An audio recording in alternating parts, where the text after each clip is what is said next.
Andaran Atushan, my good bitches. Welcome to the stream. I hope you are doing fantastic. I am back after a week off. I decided not to stream last Saturday.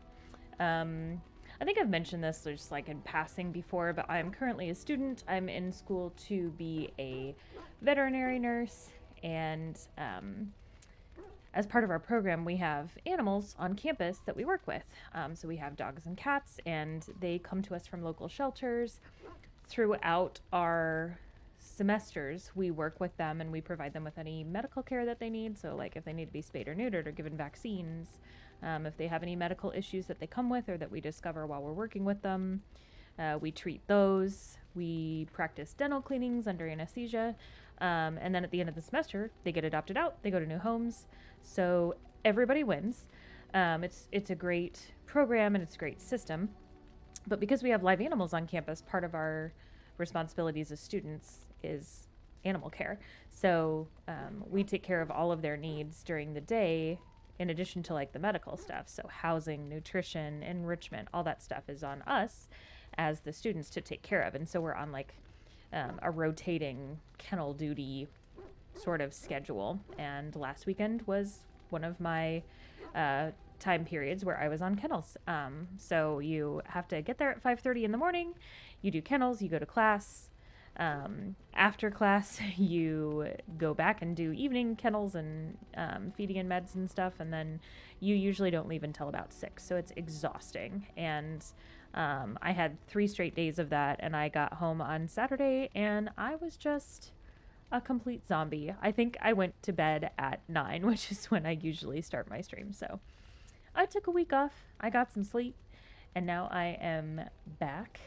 And I'm not going to say better than ever, but I am here. And we are going to play some fucking Dragon Age. So, yeah, I think today is going to be fairly light on sort of like combat type stuff and more getting to know our party members that we have. I'm going to talk just briefly about the DLC that we have access to because we're not really going to get into most of those. But if we have time, we will go to the village of Honleith and do one of the DLCs to acquire yet another party member. So today is all about party members.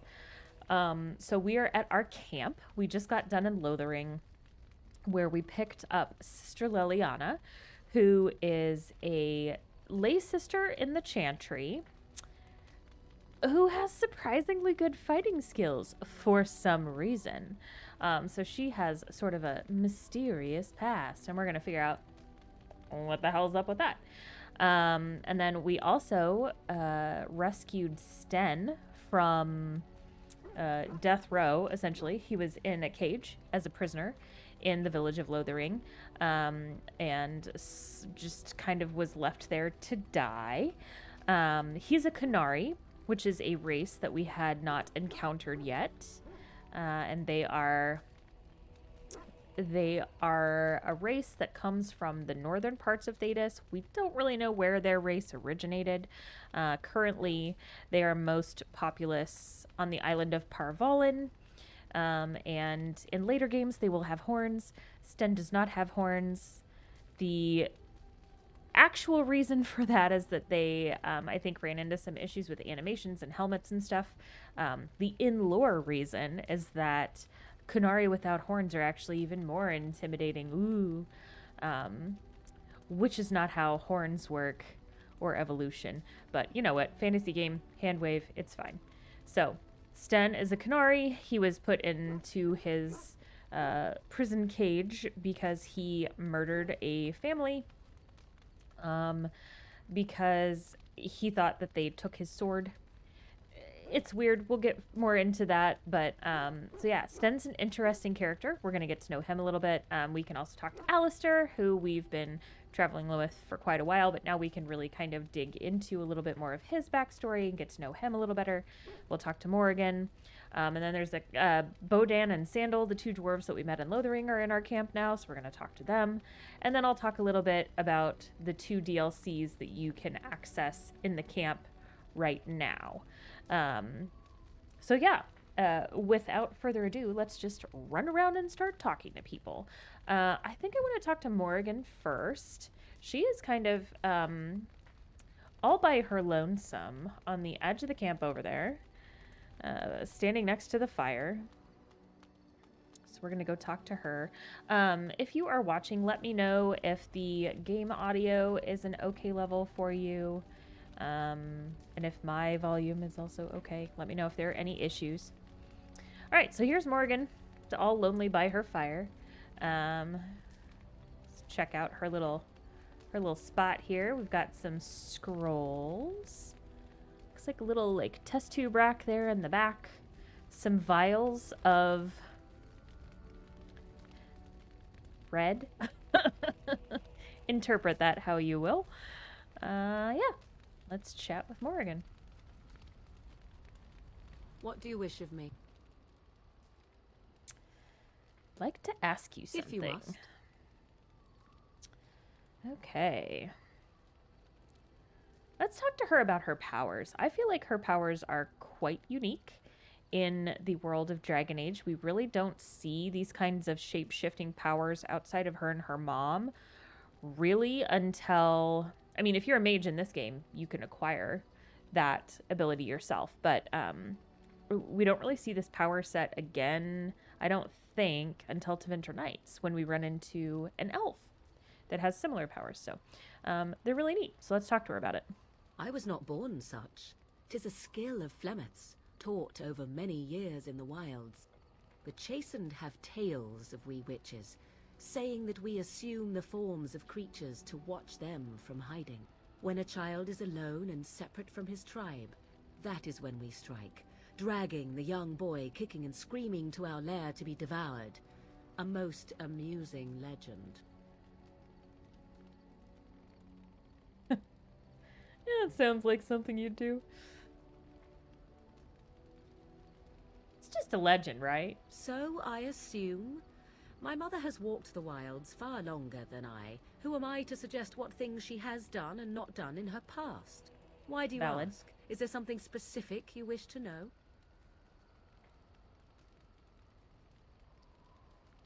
Can you change into other human forms as well? I think this is a really interesting question, and I think the answer is interesting too. The form of an animal is different from my own. One may study the creature, learn to move as it does, think as it does. In time, this allows one to become as it is. I gain nothing by studying another human. I already am the same as they are. I learn nothing. So the answer is no, my human form is the only one I possess. Well, I've always found that very interesting, that you can't really shapeshift into another human because you don't gain any knowledge from that. There's nothing to sort of guide you in how to become that thing, because you already are that thing, which it doesn't make a lot of sense to me that that's the reason that you can't shapeshift into other humans. So I don't know if this is just nobody can do this, or Morrigan chooses not to do that because she finds that boring because she already knows what it's like to be a human. So I feel like it's a little unclear, but I've always found that interesting. Can anyone become a shapeshifter? Could I become a shapeshifter? Anyone with sufficient will. But the act of transformation is a magical one. 'Tis a spell and thus requires a mage's talents. If you had a notion to learn such a skill for yourself, sadly, you must remain disappointed. Womp womp. You spend a lot of time as an animal? There were nights when the wilds called to me. 'Tis true. You look upon the world around you and you think you know it well. I have smelled it as a wolf, listened as a cat, prowled shadows that you never dreamed existed. But my life is as a human. I am under no illusions to the contrary. What do other animals think of you when you've changed? They do not shy away from me. To their senses, I believe I seem like any other of their species. As to what they think, I truly cannot say. Just as I am still human, no matter my form, they are still animals. Thus they cannot speak, even were I to ask. So if you're not Dalish, you don't actually get to have this revelation that the Dalish use similar magic. This is one of the reasons that I chose being a Dalish elf for this playthrough, is just that it ties into the lore, specifically the lore around Morrigan and her mom, and the lore around later stuff that we find out about the elves. This origin ties in very nicely to those things. Oh? Then I have no doubt your people do much to keep their talents well hidden from humans. I wonder if I was to ask one of your keepers of the origin of their magics, if there would be any relation to what I was taught.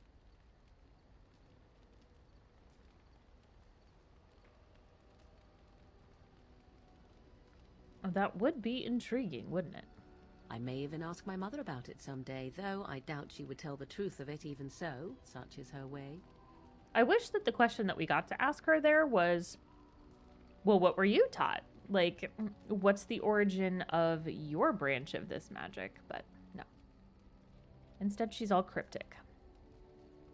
She's like that. That's just her. Indeed. Have you an opinion on my abilities, then? Am I an unnatural abomination?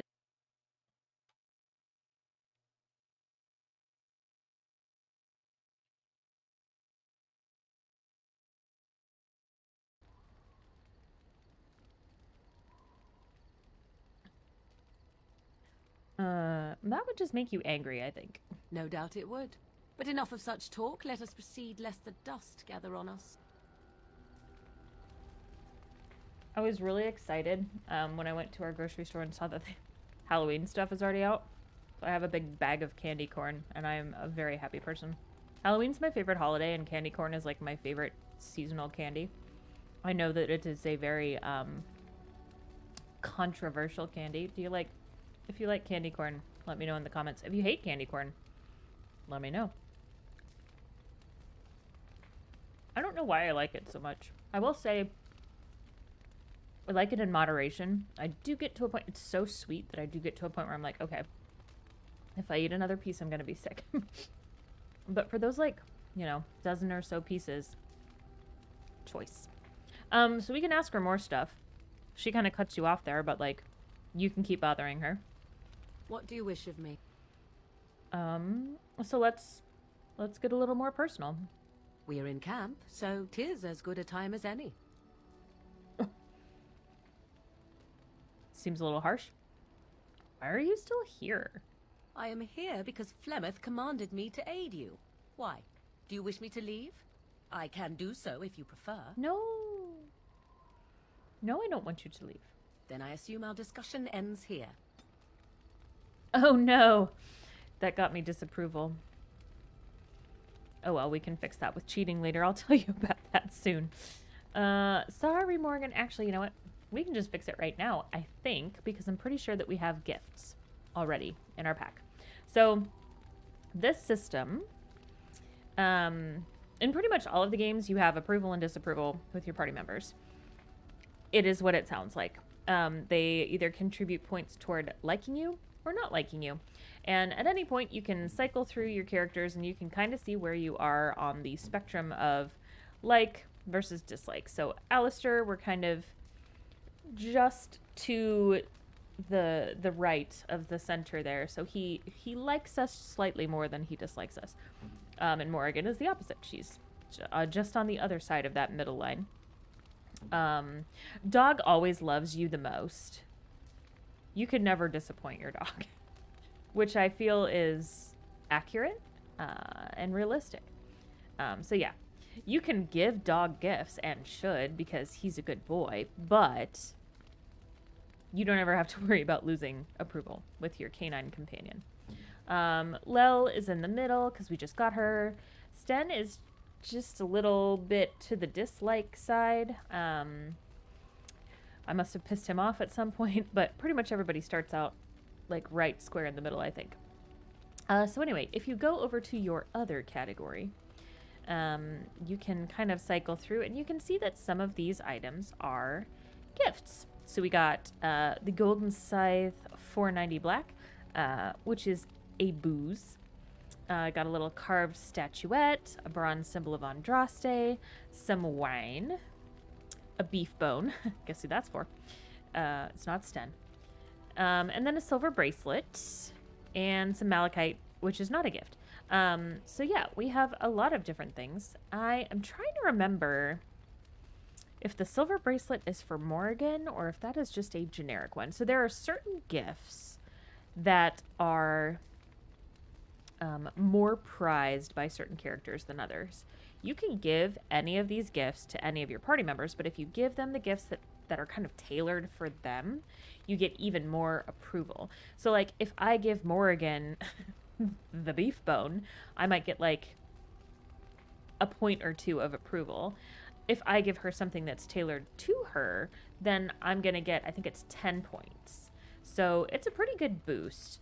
But I can't actually remember. She tends to favor jewelry, which is why I'm thinking maybe it's the silver bracelet. But then there are also just things that are like, randomly give them to anyone. They give you the same approval. Like the wine, I'm pretty sure is one of those kind of generic gifts.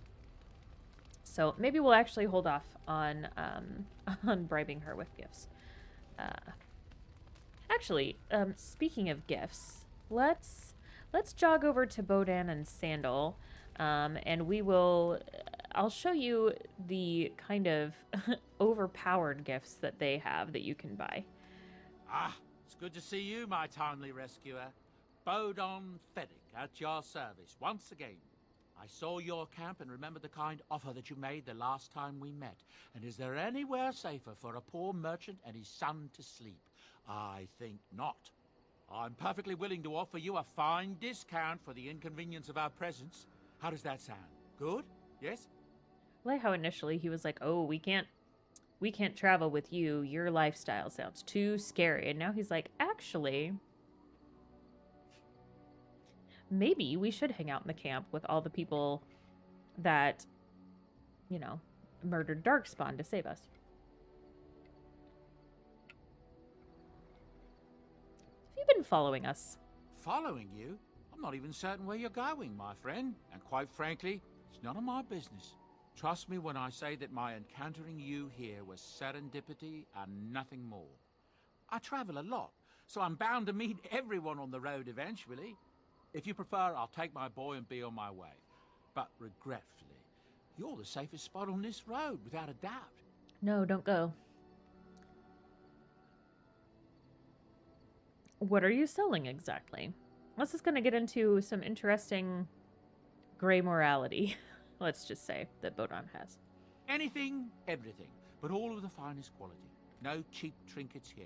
And my boy Sandal happens to be a bit of a hand with enchantments. Oh, yes. Sadly, it also makes us a target for bandits and the like. If there were spare hands to hire as guards, I would have done so long ago. You're free to stay, just mind yourselves. Wonderful. Thank the kind lady, won't you, boy? Thank you, kind lady. We won't be a bother to you and your companions, I assure you. If you should need enchantments, simply talk to my boy. Otherwise, come speak with me.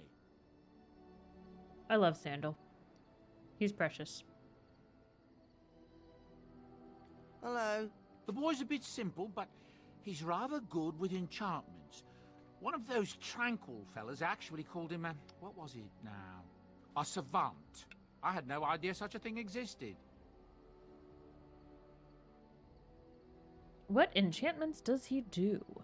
He can fold lyrium into almost any weapon or piece of armor, though naturally some of the more extravagant materials will take more lyrium than others. It's a process that some of the master smiths back in Orzammar will perform, but my boy here is just as adept at it. Isn't that right, boy? Enchantment! And there you have it. He gets so excited. Yeah, so I'll just kind of show you what enchanting looks like real quick. So, only specific weapons can be enchanted. They'll have these little slots available if you are allowed to enchant them. And then you can take any of your runes that you have acquired and drop them into that slot, and then Sandal will magically enfold this rune into your weapon to provide it with different kinds of powers. So there's lightning, there's flame. The slow rune reduces the speed of your enemies. There's a frost rune. I'm trying to remember what else there is. There's a corrupting rune. So yeah, a bunch of different kinds of powers that you can acquire. And then they're all ranked by like how powerful they are. So the Journeyman is the strongest rune that we have right now. So I'm going to drop this onto my Oathkeeper sword here. Important to know that once you use a rune, you can take it off the weapon later, but that destroys it. And I don't, it's just a Journeyman rune at this point. I don't really care. I'm going to get much better ones later. But if it's one that you're really attached to, just make sure that you're putting it on a weapon that you're also kind of attached to that you want to keep. Because you don't get the rune back. So, okay. If there's anything I can do for you, please tell me. So, I want to talk about, like, Bodon's backstory, because as I said, there's some kind of gray morality. So we're going to talk to him about that real quick. Well, if you're really interested, I suppose it wouldn't hurt to tell you. I am originally from Orzammar, the famed dwarven city that lies beneath the stately Frostback Mountains. I was a merchant there, too. Merchant caste. These things are in the blood, you know. You can't just leave them behind. I ran a fairly successful business. Rare artifacts, you know. Old things, grand things. The nobles loved them. Reminded them of the lost glory days, I suppose. Lost glory, question mark? Our kingdoms once spanned the length of Phaedos, from majestic Orzammar to Kalsharok to glittering Darmalin far to the west. They say the gold and silver veins ran so thick through the stone of Darmalin that the entire city sparkled. The Darkspawn took it all, of course. One by one, the old Tigers fell, and then all that was left was Orzammar. But we were talking about how I ended up here, weren't we? One day, a noble woman came to my store. She looked around for a bit and then started shrieking in dismay. Apparently, she believed that a pair of braces I had for sale once belonged to her brother. He'd been lost in a cave-in, you see, while on an expedition to clear out the Darkspawn from one of the tunnels running close to the city. They were made specially for him. They're unique, she shrieked. He stole them from my poor brother's corpse. She had me arrested on the spot, of course. Nobles, they're touchy like that. Brief side note. When the blights happen, the Darkspawn come from underground. The dwarves live underground. And so they've always kind of been the first line of defense against the blights and also the hardest hit by the blights. And initially, the first blight, which spanned a couple hundred years, it started taking out the dwarven tigers to the point that very few were left. I want to say that after there were 4 that were standing, it was Kalsharok, Orzammar, Hormak, and I can't remember the name of the last one. It starts with a G. But anyway, those were like the 4 that were left standing, and then subsequent blights took those out as well until the last one standing was Orzammar. Or so they thought. They actually found out, and I believe by the point that this game starts, they've already discovered this. I believe it's like just shortly before the 930s of the Dragon Age. They found out that Kalsharok actually did not get wiped out, that the dwarves of Kalsharok had somehow survived. The underground dwarven cities used to be connected by this network called the Deep Roads. They were completely cut off from the rest of the dwarven population. Like the roads, Orzammar kind of made the decision to cave in the roads to protect themselves. And so they cut them off from Orzammar and from escaping the blights, kind of intentionally. So Kalsharok got cut off from dwarven society, and unless they have, I mean, I assume that they have some kind of exits to the surface now, because they in Inquisition you can actually engage with them a little bit, but presumably they didn't have a lot of contact with the surface, and they also were completely cut off from the rest of the Tigers, and nobody really knows how they survived underground, with the Darkspawn threat still being pretty much constant, and also no contact with any of the rest of their civilization. So they were completely cut off from their culture and from their fellow dwarves. They're really pissed at Orzammar, which, yeah, valid. They kind of just left him for dead. So I can totally understand that. But yeah, they do still exist and are in the process of kind of reintegrating with the rest of Thedas at this point. So... and did you... Okay, so back to the bracers that supposedly belonged to this noblewoman's husband. Did you actually steal them? Well, I didn't steal them. You see, I'd been paying these castless thugs to venture out into the deep roads for me. The lost Tigers. They're full of things that people left behind. Sometimes you can find a treasure. Something worth a little gold.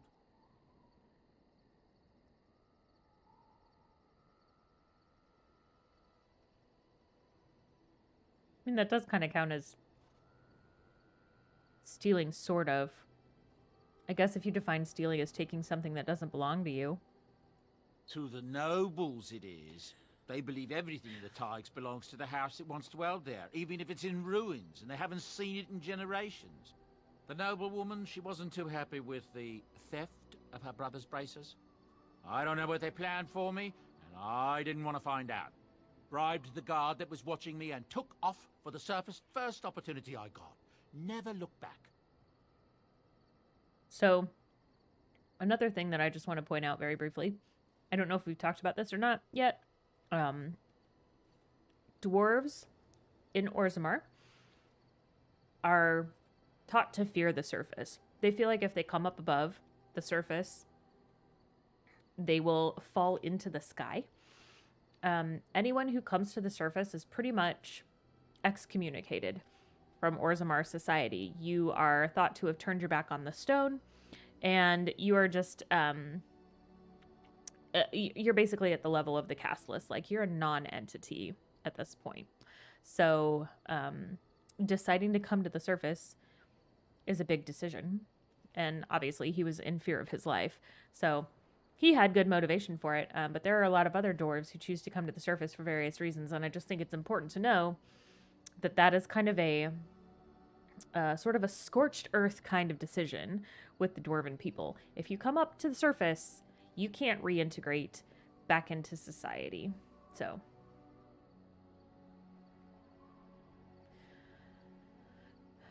you're quite lucky to have done so well. I thank the stone every single day. Now, is there anything the boy or I can get you? Oh, where do these goods come from? The gray is gonna get even grayer. Look, we don't rob people, all right? We don't take things from people that need them. The things in the Lost Tigers, what good did they do lying there? I brought them back to Orzammar, where people could look at them and remember. It's not all that different up here. There are places long abandoned by the humans everywhere. Even more now with the Darkspawn coming. What do you mean? People flee from the Blight with good reason, but they forget things. Things with value and meaning. They leave them behind because they're frightened and desperate. And sometimes, my boy and I, we find our way to these places before the Horde descends, and we save these things. I take them away so the Darkspawn don't get them. Is that so bad? They destroy everything they touch.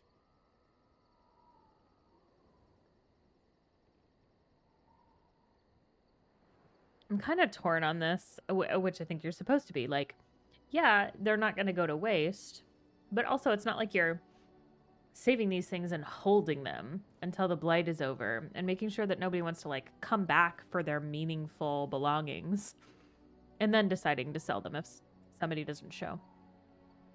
The blight's not going to last forever. No, of course not.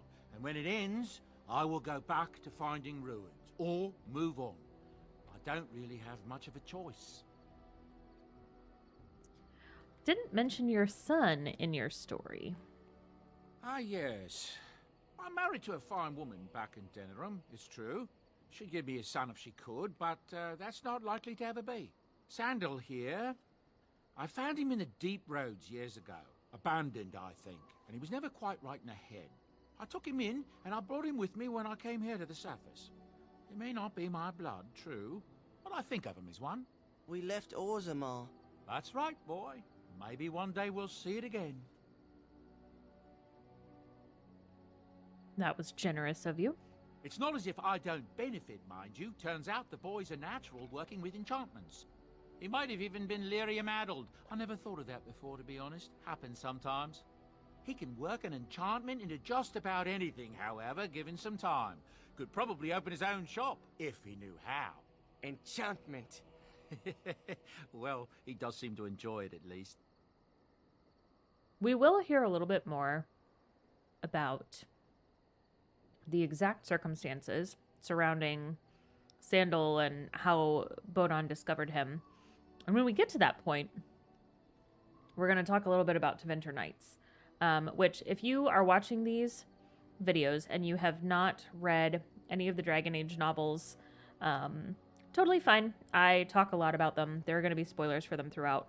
But if you can only read one Dragon Age novel, I suggest you make it to Tevinter Nights if you're interested in playing Dragon Age 4, because there's a lot of lore that I think is really going to come into play. So if you want a little homework, I would suggest reading Tevinter Nights. It's also just really fun. Like, it's a collection of short stories. It's not like one contiguous novel. And yeah, it's really good and really fun. But I'm going to talk about how Bodon discovered Sandal when we talk about Tevinter Nights, because there are interesting implications. So, you can also ask Bodon about rumors, similar to what we did in Lothering. I'm not really going to go through all that right now, but he will tell you kind of little tidbits about the quests that you have coming up if you ask him about rumors. I'm sure you'll be pleased with the goods my boy and I have collected, and with your discount. All right, I'm going to sell some crap that we don't need real quick. Unless, maybe I already did that. Yeah, I must have offloaded all my junk, because I don't really have a whole lot. I can sell some malachite for a whole 15 silver. But what I wanted to show you in regards to gifts and party member approval. So this game had a DLC called Feast Day Gifts and Pranks. And it really kind of breaks the gift system, but it is fun. So you have all of these gifts that you can buy for $0. They are totally free. And you give the gifts to your companions, and they're worth either 50 approval for the gifts, or there's also the prank items, which are worth 50 disapproval. So, like, for your dog, you can buy him a cone of shame as a prank. The butterfly sword is for Sten. So yeah, all kinds of gifts that you can give. You can also do lumps of charcoal and rotten onions as pranks. And then they have the generic thoughtful gift and the sugar cake, which give smaller amounts of approval. And they do actually cost a little bit of money. But the big items are totally free. And you can really kind of play around with the approval system with those. So I'm not going to do that just yet. If we get into a sticky situation where we have like a huge amount of disapproval that I need to correct, maybe that's when we'll start playing with them. But for right now, we're just going to leave those because they do really kind of break the system. But I am going to grab a couple of things. So this is like a legit gift, and that is a Morrigan gift. So we're going to buy that. And then I'm pretty sure he has a backpack. And in the early game, when you find a backpack, you friggin' buy it. Because having more room for stuff is good. And he also has like, you can get these manuals that are kind of specific to different specialties. He also has some, I think some like, respecking, like you get a skill or a talent to use. These are very expensive. And then he just has kind of generic health stuff. He does have some armor and weapons, which are also a little on the pricey side. Nothing that I am super excited by, so I'm not going to grab them yet. But yeah, he's got some fun stuff. Old Bodon. I'm not going to delve too deep into this DLC just yet. This is Levi Dryden. I'm pretty sure he pronounces it Levy. But this is the Warden's Keep DLC. And it does involve some lore. We are going to play it eventually. I might just click on him just to get the exclamation point to go away because I hate it. But this gives you a little bit of background information on specifically the Ferelden Grey Wardens and their history. And then you don't really get a whole lot out of it in terms of like loot or gameplay, but it does give you like a storage chest that you can use if you have a lot of stuff and you don't necessarily want to get rid of it. You can store it there, but honestly, going to the keep every time you want to pull something out of the chest is kind of a pain in the ass, so I've never really used it. But that's what that is. You're a hard woman to find. Where are my manners? The name is Levi Dryden. Did Duncan ever mention me? Levy of the coins? Levy the trader? Never heard of you, sir. Really? He never told you of old Levy? We've known each other for years. But here I am carrying on while you have a blight to stop. Don't want to waste your time. But you see, Duncan promised that together we'd look into something important for the Wardens. And for me. But poor Duncan's... well, no more. A tragedy it is, at that. But Rip. I know he would want his work carried on. His pledge fulfilled.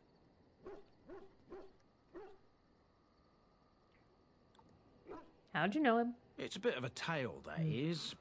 But I'm the one who brought the Grey Wardens back to Ferelden. Well, I was one of the ones. There were a lot of us. Maker's breath, I'm a bit nervous. Honoured to be here, really. All right. Get this over with. After King Marek freed us from the Orlesians, the Grey Wardens begged the King's permission to come into Ferelden, some sort of internal business. Me and a mess of other Warden sympathisers spoke on behalf of your order. Tan Loghain was very much against letting Orlesian Wardens in the kingdom, but Marek, Andraste, bless him, was a fair-minded monarch and he let them in. Go on. So that's why I was there when the Wardens and their leader, Genevieve, presented herself to the king. The first Wardens in Ferelden in over a century. Proudest day of my life, that was. Duncan was a bit of a scamp back then. We were of an age and struck up a friendship. The king himself went with the Wardens on their mysterious business. When he returned, he rescinded King Ardland's decree, and the Wardens came back to Ferelden for good.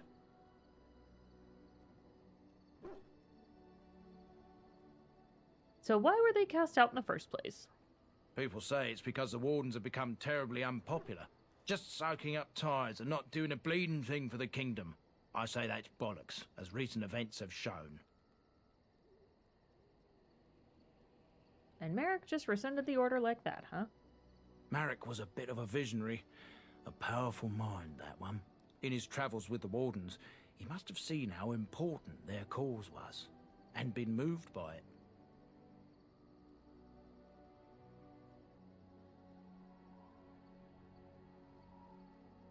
Duncan was an easy man to like, that's true. That he was. Thanks, I guess. Oh, his stomach's all aflutter. You're welcome. He's such a nerd. All right, what promise did Duncan make? My family, well, past is a bit checkered to see. Nobles look at us with disdain. My great-great-grandmother, Sophia Dryden, was the last Warden commander of Ferelden back when the Wardens were known as freeloaders. So King Ardland banished the Wardens, and he took House Dryden's land and titles. Hi, Stephen. Thank you so much for saying hi. I'm really glad that you've been enjoying the Lorethroughs. I still kind of feel like I suck at this, so I'm glad that they're enjoyable. And I appreciate you saying hi. I think you actually commented on one of my YouTube videos like yesterday or the day before, and I had meant to reply, but I was in the middle of class when I got the notification. So I haven't had a chance to reply, but thank you so much for engaging and for watching, and I hope that you continue to enjoy it. And if there's ever anything that you have questions about or want me to talk more about, please let me know, or suggestions how I can improve. I would love to get more feedback. So thank you so, so much for being here and for watching. All right, and then what happened, Levy? Hard to say. After King Arlen died, there was a civil war, loads worse than this one. And our family was on the run, hunted by enemies, with nary a friend in the world. But Drydens are tough. We rebuilt, became merchants, and we never lost our pride. Surprised you kept your name. Our family's only crime was guarding the kingdom against the Blight. We're not ashamed of that. Too right, Levy. All right, what favor did you ask of Duncan? I asked for the truth. My family reveres Sophia Dryden. We know she died at the old Grey Warden base, Soldier's Peak. We want evidence to clear her name. It won't restore our land or our titles, but it'll restore our honor. Couldn't you just go by yourself? It almost sounds like this isn't going to be just like an easy hike up a mountain. Well, no one's been to Soldier's Peak since Arlen's days. At least none that's come back. I spent years mapping the maze of tunnels to the peak, and I found the way a few years back. So I went to Duncan, I did, and I said that he could reclaim the old base and my family could have its honor.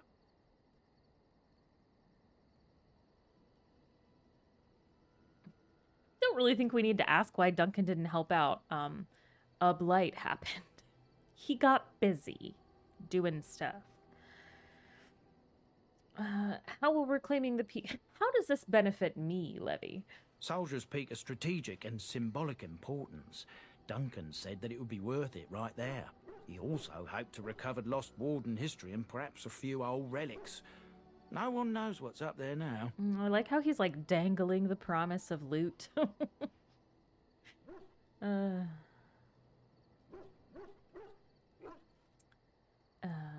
What do you need from moi?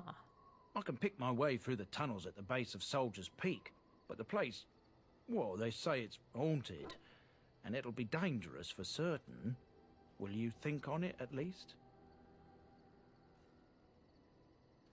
Oh, thanks, Stephen. That's really sweet, and I'm glad that my explanations are entertaining and also informative. I think that there is so much to delve into with these games that is not packaged in the games. I've talked about this before, like BioWare's not a charity. Like, they have to make money, and their developers and writers, of course, deserve to have money. Like, they have bills to pay, mouths to feed, etc., etc. So, like, I get that the extra content is a money generator, but I really feel for fans who get locked out of that content because it's kind of hidden behind a paywall. So yeah, this is something that I enjoy talking about. I like nerding out about it, and I feel like it gives other fans who maybe don't have the time or the finances to access all the additional content, because there's tons of it. It gives them a chance to get those stories as well. So I'm really glad that you're enjoying it, and I hope that you are learning a lot and that it is increasing your enjoyment of these games, because they're fantastic on their own, but I think once you start really delving into some of the character development and the extra little stories and lore that you get through the additional content, like, it just really just blows it up. It's just mind-boggling, the world building that they've done for Thetis. It's so great. I love it so much. So... all right, well, yeah, I'm going to help you, but not right now. So yes, I will help you. We're not leaving right now. 1,000 blessings upon you, Warden. I'll mark down the location on your map. When you arrive, we'll pick our way through the tunnels together. Yes, love that. Can't wait. Okay. That's one of those that you can really do that DLC at any time. Like it's not some of the DLC you want to get it done earlier in the game, and some of it slots in a little bit nicer later when you have additional companions. This one you can really do it whenever, because like I said, really all you get out of it is a little bit more lore and a storage chest. So, we'll do it eventually. I'm gonna be honest, when I replay this game, I usually don't even bother. But because there's lore tidbits, we'll do it for the lore. I feel like that's like my channel motto, do it for the lore. Okay.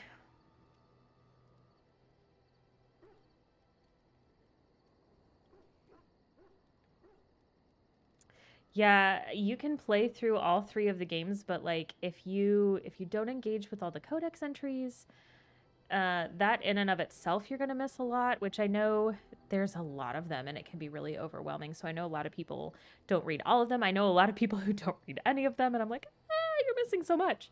But yeah, especially once you include the extra content, there's just so much to get into. So I am so glad that you are having a good time and learning a lot more about them.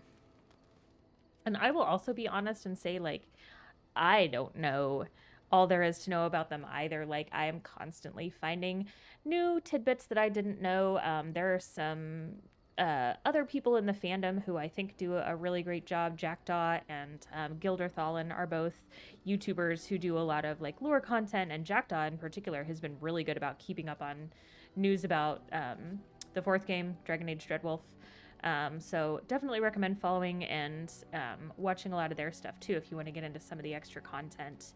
But I also think it's kind of fun to do it as you're playing and like to watch somebody go through the games and drop those tidbits sort of as they make sense too, rather than looking at a channel that has, you know, like 400 videos uploaded and just feeling overwhelmed by all the vast amounts of knowledge. So why are we stopping? hi, Stan. Let's chat. We're working together. I think I should get to know you. There are darkspawn to be fought. Is this delay needful? So cranky.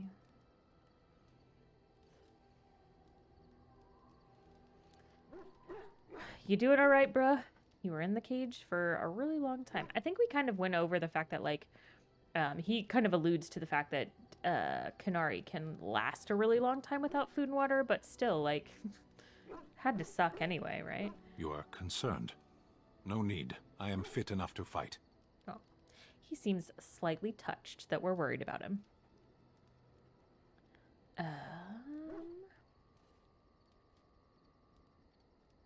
Said you were in the army. Let's talk about the army. I am.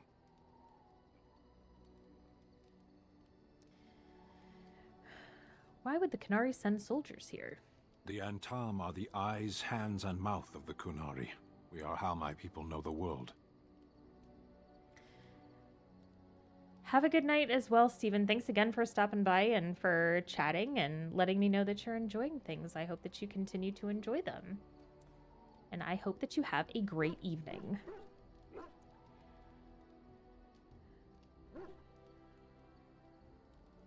So there's kind of like 3 different branches of the Qunari. So there's the Antam, which is kind of the army. They are the ones that they send out to kind of scout other areas for later being conquered. There is the... oh gosh. Now I'm blanking on the name of... so there's essentially 3 different factions. There's like the army. There's kind of the branch that's in charge of more of the philosophy of the Qun. The leader of that one is called the Arakun, but I can't remember what that actual like branch of the Qunari is. And then there is their the Ben Hasrath, which are like the spies. We will meet one of them later. And then there's just like your average Joe Qunari who's like a baker. who gets up and makes bread every morning, or, you know, like the one who's a blacksmith. Like, they have just like normal jobs. But within kind of the hierarchy of the organization, those are the main kind of divisions of I don't know, the government of the Qunari, I guess, if you want to look at it that way. And so Sten belongs to the Antam, which is sort of the military branch. He didn't really answer my question. That's true. No, I didn't. He's like, yeah, you're right. Do it for the lore. Amen. I want to ask him this, but I can't remember. He might get kind of pissy about this question. We're going to ask it, or we'll just see what happens. But he kind of tends to object if you sort of exotify him, I guess. Like, if you act like, oh, you're new and different. Like, he's kind of like, okay, I'm a person, so. But, yeah. We'll ask it anyway. If we get disapproval, we get disapproval. I'll give him a cake later. It'll be fine. No.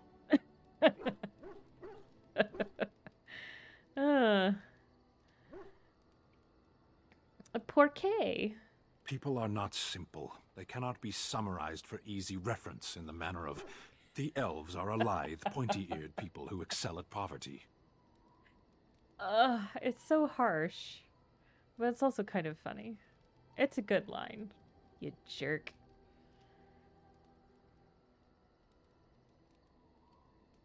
Little hostile, aren't we? Many humans have said that to me. I do not understand it. If I were indeed hostile, you would be bleeding. So this is you being calm and helpful? Couldn't you tell? Oh, Sten. Never change. Why did you offer to help me? For the moment, you are the enemy of my enemy. For the moment? Yes, I am Qunari. As long as you do not make yourself my enemy, I will aid you. I can promise nothing else. As you wish. All right. We should go. Oh, I got a net 2 approval out of that. Sten is prickly, as you might have gathered. But he is a fun character. The more you get to know him, the more endearing he becomes, even if he's a murderer. That's going to be a theme, by the way. Murderers will endear themselves to you in many ways in these games, so just buckle up for that. But yeah, we will at some point dig into his soft, marshmallowy insides underneath that hard, prickly shell. Sounds like we're going to disembowel him. We are not. But, yeah, we'll get him to open up a little bit more. Okay, let's go talk to Lel and see if she will tell us anything about her weird checkered past. Because you don't learn how to fight like that in Chantry School, so. Yes? Let's chat. Well, here I am. Here you are. Let's just cut right to the chase here. Why would someone like you be in the Chantry? What is meant by someone like me? A fighty, stabby person? They don't teach you how to fight in the cloister, do they? Did you think I was always a cloistered sister? The Chantry provides succor and safe harbor to all who seek it. I chose to stay and become affirmed. And why were you seeking safe harbor? The Chantry does not pride, and you should. I desired time apart from the world. I was a traveling minstrel in Orlais. Tales and songs were my life. I performed, and they rewarded me with applause and coin. And my skill in battle? Well, you pick up different skills when you travel, yes? Yes, of course. Let's move on. That's not suspicious at all, Liliana. Yes? We're talking. Well, here I am. What was life like? Let's start over again. What was life like in the Chantry Cloister? Quiet. It was a life suited for contemplation. In the cloister, away from the fuss and the flurry of the cities, I found peace. And in that stillness, I could hear the Maker. but it was not perfect. Some of my chantry fellows were condescending. That is the nature of religious folk, I suppose.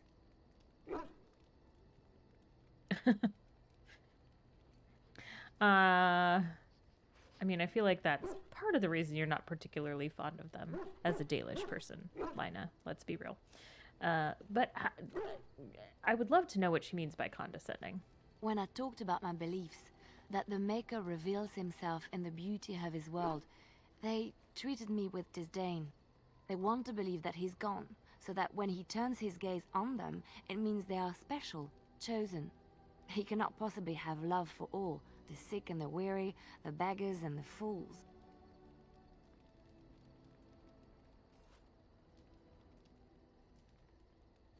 What did you say to them? What can I say to them? What they believe is what the chantry says, and the chantry is infallible, yes? Maybe I am wrong. But it is the Maker's place to decide if I am worthy, not men, not the chantry. But there is work to be done, and I have talked enough for now. First of all, I'll decide when we're done talking. Oh, my battery on my controller's running low. I will say, like, a lot of chantry stuff is kind of bullshit. Which I think can be said for most religions. Like, there's always some dogma that a lot of people are like, really though? And so I think that's very realistic. That sometimes you look at a religion and you're like, I can see the merits of this part, but I kind of disagree with this part. And Leliana, throughout the games, remains very devoted to the chantry, but I have always liked that she kind of has her own spin on it, in the same way that, you know, with any religion, you have people who are very fundamentalist in their beliefs, and then you have other people who are like, I feel like this is more open to interpretation, and this is how I feel like the Maker would behave and act if he is a loving God, as the chant tells us. And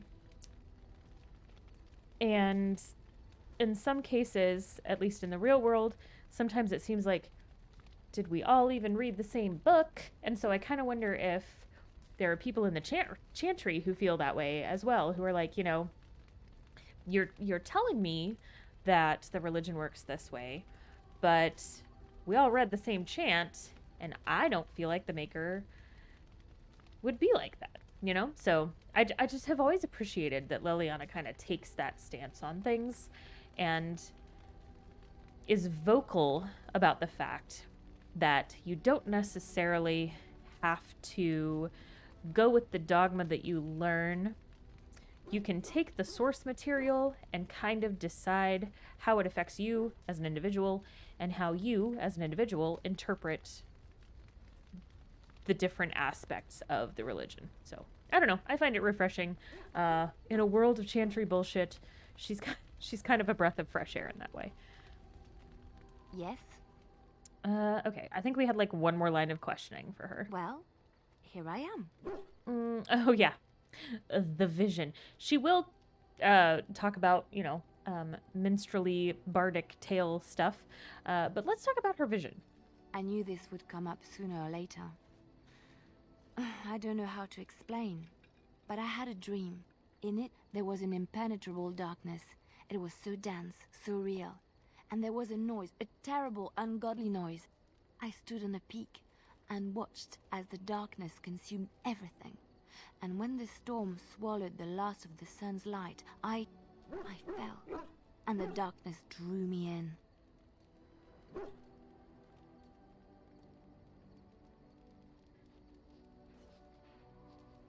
Dreamed of the blight? Question mark. I suppose I did. That was what the darkness was, no? When I woke, I went to the chantry's gardens, as I always do. But that day, the rosebush in the corner had flowered. Everyone knew that bush was dead. It was grey and twisted and gnarled, the ugliest thing you ever saw. But there it was, a single beautiful rose. It was as though the Maker stretched out his hand to say, even in the midst of this darkness, there is hope and beauty. Have faith. Put a pin in that rose. That's all I'm going to say. Just remember the conversation about the rose.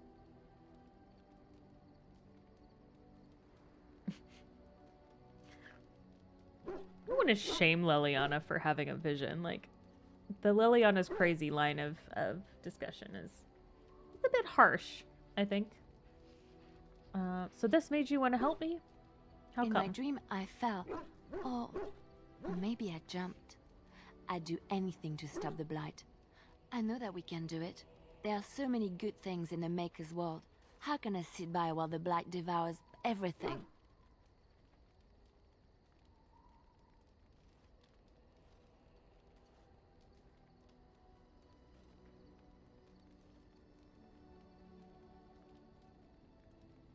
So this is where I'm torn between, like, actually role-playing my character, because she's Dalish. She doesn't know anything about the Chantry, really. So I could go with a question that, like, doesn't really have anything to do with the Maker. But because I'm interested in Liliana's interpretation of the chant, I'm going to ask her this one. The Chantry says the Maker has left us. What of that, Liliana? He's still here. I hear him in the wind and the waves. I feel him in the sunlight that warms my skin. I know what the Chantry says about the Maker, and what should I believe? What I feel in my heart, or what others tell me? Again, exactly what I was talking about. Believe what feels right to you, girl. Thank you. It's nice to find someone who agrees. I know what I know, and no one will ever make that untrue. Yeah, so really, really like Liliana's take on religion.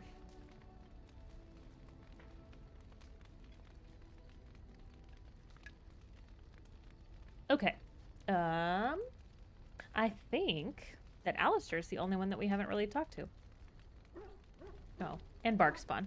We'll talk to Barkspawn before we leave too. Hello, Alistair. Oh, and we can give people some gifts too. We do have some people-specific gifts that we can hand out, so. What do you need? Do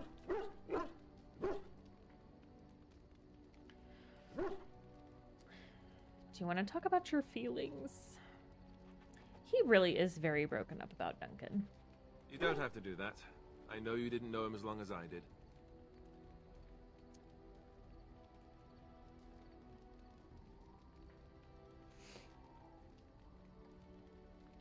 He was like a father to you. I understand. I should have handled it better. Duncan warned me right from the beginning that this could happen. Any of us could die in battle. I shouldn't have lost it, not when so much is riding on us, not with the blight and everything. I'm sorry. It makes me so sad that he's saying sorry for, like, having trauma and feelings. Don't say sorry. I'd like to have a proper funeral for him. Maybe once this is all done, if we're still alive. I don't think he had any family to speak of. He had you. I suppose he did. It probably sounds stupid, but part of me wishes I was with him, in the battle. I feel like I abandoned him.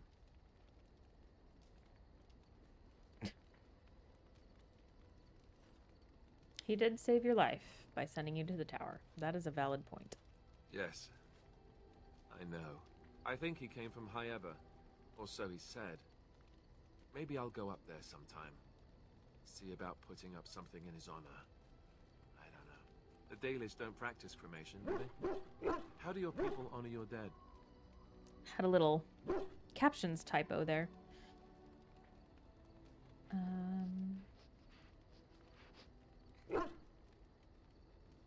I do think that the Dalish tradition is very cool, because the lore says that they bury them and then they plant a tree, and I just think it's neat that they, like, you know, it's a cycle of life thing, right? Like, when you die, your body decays, and then that feeds nutrients to plant life and allows the cycle to continue. And I just, I really find that cool for a culture that really reveres nature and their connection to it. That sounds quite beautiful. Life springing from death. Thank you. Really, I mean it. It was good to talk about it, at least a little. Maybe I'll go to High Ever with you when you go. I'd like that. So would he, I think. Duncan deserves a good send-off. Rip to a real one. Okay. We do have some codex entries to catch up on. Let's get this guy off of here. So we can do that real quick, then we'll give some characters some gifts, and then we'll go to Hanleith, because I think we will have time to do that tonight.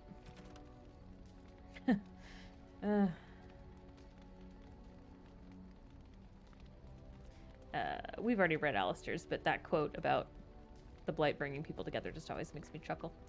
Okay. Oh, Sophia Dryden. So we're going to learn a little bit more about why the Grey Wardens got kicked out of Ferelden in the first place.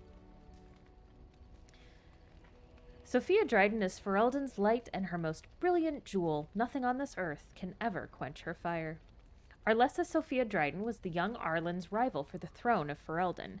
Dryden was a strong and charismatic leader with much support from the Banorn. When Arlen finally won the crown, Dryden refused to relent. She pushed her claim, was caught, and accused of treason. Her sympathizers continued to support her, however. In order to appease them, Dryden was spared execution and forced to join the Grey Wardens instead. Dryden survived the joining and dazzled the Grey Wardens at Soldier's Peak with her leadership skills and charm. She eventually rose through the ranks to become the Warden Commander of Ferelden. Before Commander Dryden, the Grey Wardens were seen as a relic of an older time and an unnecessary drain on the nobles' coffers. Dryden, though, with her political connections, reinvigorated the Wardens and rapidly increased their numbers. In the meantime, King Arlen proved himself a devious king, willing to go to brutal lengths to silence his opponents. Arlen's reign of terror grew worse with each passing year, and some of the bands approached Commander Dryden in desperation, begging her to intercede. She agreed, and thus was the rebellion against King Arlen born. Arlen learned of the rebellion and took steps to end it. He publicly suspended all tithing to the Grey Wardens and declared that they were no longer welcome in Ferelden. Some of the Wardens, mindful that they were supposed to remain politically neutral, felt disgraced by Dryden's involvement in Ferelden politics and left her side, even as the king's forces lay siege to Soldier's Peak. The siege took months and ended with the death of Sophia Dryden. From the personal files of Levi Dryden, Merchant. And then we have a little bit more backstory on the Dryden family. In the years following the siege of Soldier's Peak, all those who carried the Dryden name were hunted by King Arlen's forces. Our noble Dryden name was smeared, and all lands and holdings belonging to the Drydens were seized by the crown. The king feared that the rebellion started by Sophia would be kept alive by her loyal friends and family, and anyone with connections to the Drydens suffered greatly. It's little wonder, then, that the few remaining Drydens found themselves with no allies and nowhere to turn. Tobin Dryden, Sophia's brother and guardian of her young son, had no choice but to flee Ferelden. Tobin bought passage to Antiva on a merchant vessel and traveled under the name de Rocher. Once in Antiva, Tobin set about building a new quiet life for himself and his nephew. He started a small business and eventually made a name for himself as a trader. The de Rocher merchant family prospered, and the name Dryden was almost forgotten.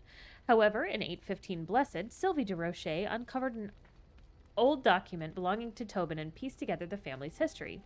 In her pride, and perhaps naivete, Sylvie reclaimed the name Dryden and returned to Ferelden.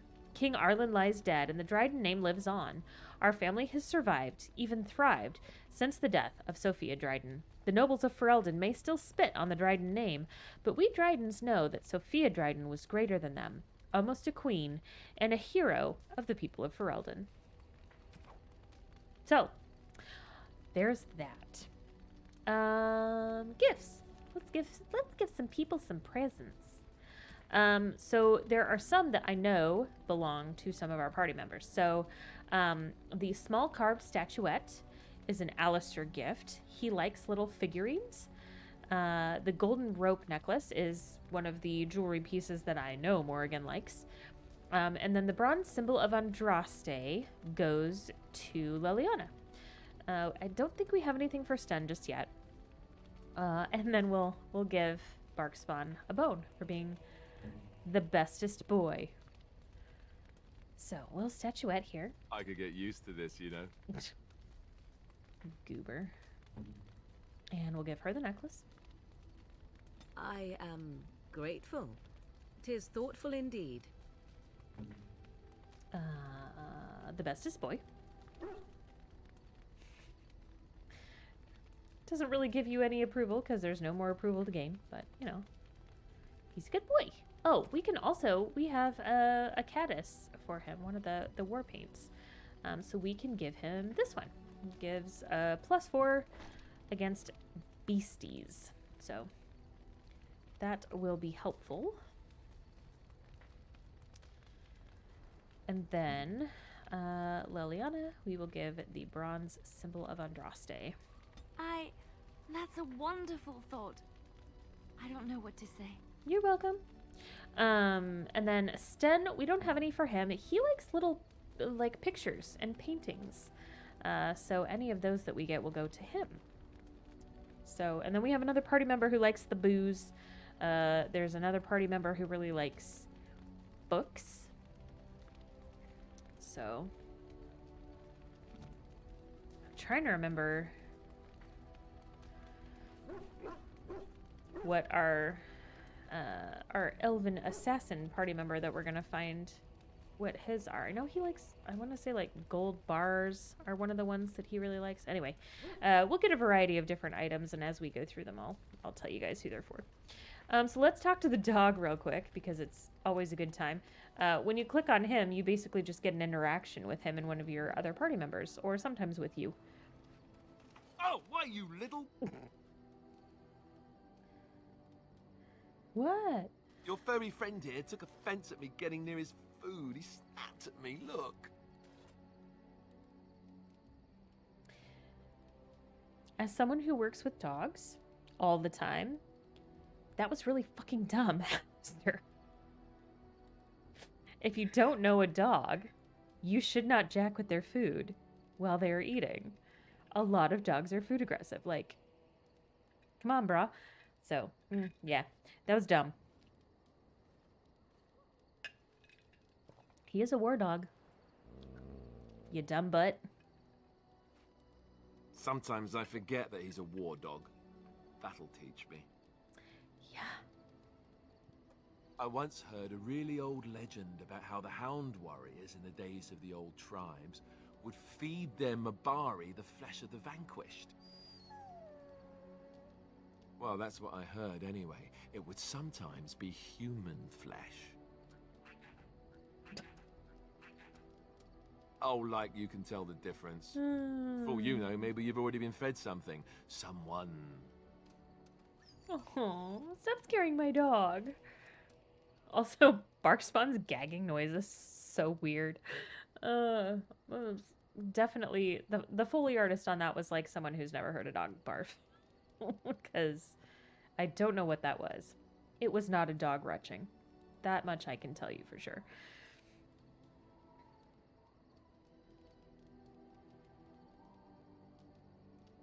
I'd never feed you another human being. It's not cannibalism if he's eating it, you know.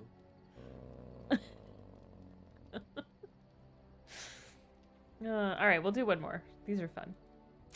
Look at what your fool dog placed in my pack. A putrid, half-eaten hare is not something a woman wants to find in her unmentionables. It's called a gift. It's called a gift. It's the thought that counts. He means well. There are some really rude responses that you can give her to this. Yeah. We're just gonna go with this one. The dirty mongrel can have this back. There. And tell him not to do it again. It was a gift. You can't just throw it away like that. I just did.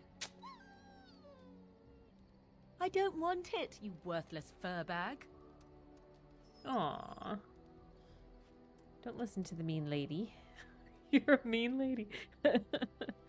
You hurt his feelings. Oh, he's just trying to be manipulative, I can tell. I do it too. I love her. She's great. Claudia Black, can we just take a moment to appreciate, that's the voice actor for Morgan. She's fucking amazing. I never really watched any of the shows that she's in. She's in one of the sci-fi-ish shows.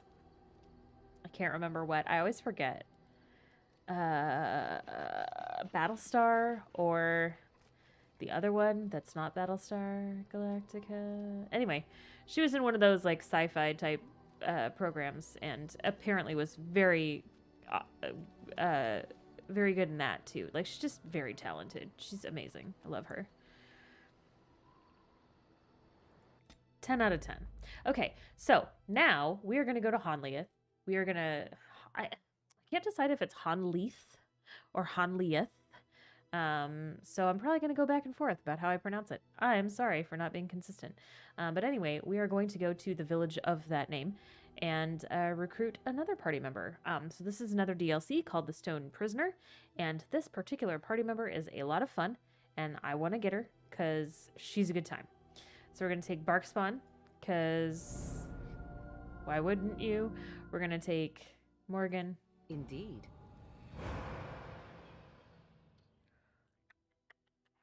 I guess let's take Sten. We haven't really done a lot of adventuring with him. Yes. We'll take his crotchety ass. All right. So we're going to jog here to Silker's Pass.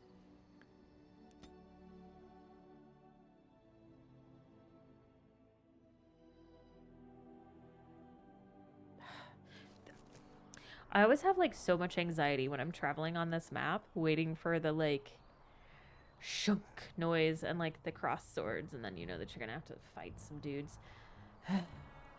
But this is not a very fight heavy episode, so I could have sucked it up if it happened. I'm just gonna let you guys know right now, I'm toying around with the idea of downloading a kill switch mod for this game. So basically a cheat mod that allows me to, when we get to a pool of enemies, to just like kill them all automatically. Yes, that is cheating. No, it is not as impressive as fighting all of the enemies and kicking all of the ass, but we have a lot of game to get through between this and the subsequent 2 games. I would like to get through everything before Dragon Age 4 comes out, which I don't think it's going to come out anytime soon. We're supposed to hear something more about Dragon Age Dreadwolf before the end of the year, according to what BioWare said when they revealed the name. By the way, the Game Awards is in December. I forget what day. Mark your calendars for that, though, because I will bet you $1 million that's when we get more Dragon Age content, like maybe a trailer, maybe some gameplay, I don't know. But I feel like if they're going to do another big reveal, that's where it's going to be. So, yeah, Google when that is and mark it on your calendar. But anyway, I want to get through, and I don't think the game is going to come out. Like, I would be surprised if it comes out before Christmas 2023, to be honest. And I want them to take their time. So I'm good with that. But I do feel like we're kind of starting to, like, run out of time to get through these games before the 4th one comes out. And I feel like we're going kind of slow to get through them, which we're trying to do a very thorough playthrough and find all the lore. So that makes sense. But any time that I can cut off of that, if it means cheating and killing all the enemies in one fell swoop, like, I am good with that. Because I played through all of these games to completion on a console originally. There are no mods on consoles. Like, I've put in my time. I've killed all the enemies in these games, like, multiple times. So I don't feel bad cheating for the Lorethrough, because we're not here to watch me fight bad guys. We're here for lore. So I may be doing that in subsequent episodes. So if you see me cheating, don't be surprised. That's all I'm saying. And now my controller's acting stupid. Sorry. See if I can get it to cooperate. You'll have to forgive me if I seem a bit nervous. Not many people travelling in this part of Ferelden. Of course, that's part of my problem, isn't it? Mule got spooked by a wisp and ran off into the woods. Now what do I do?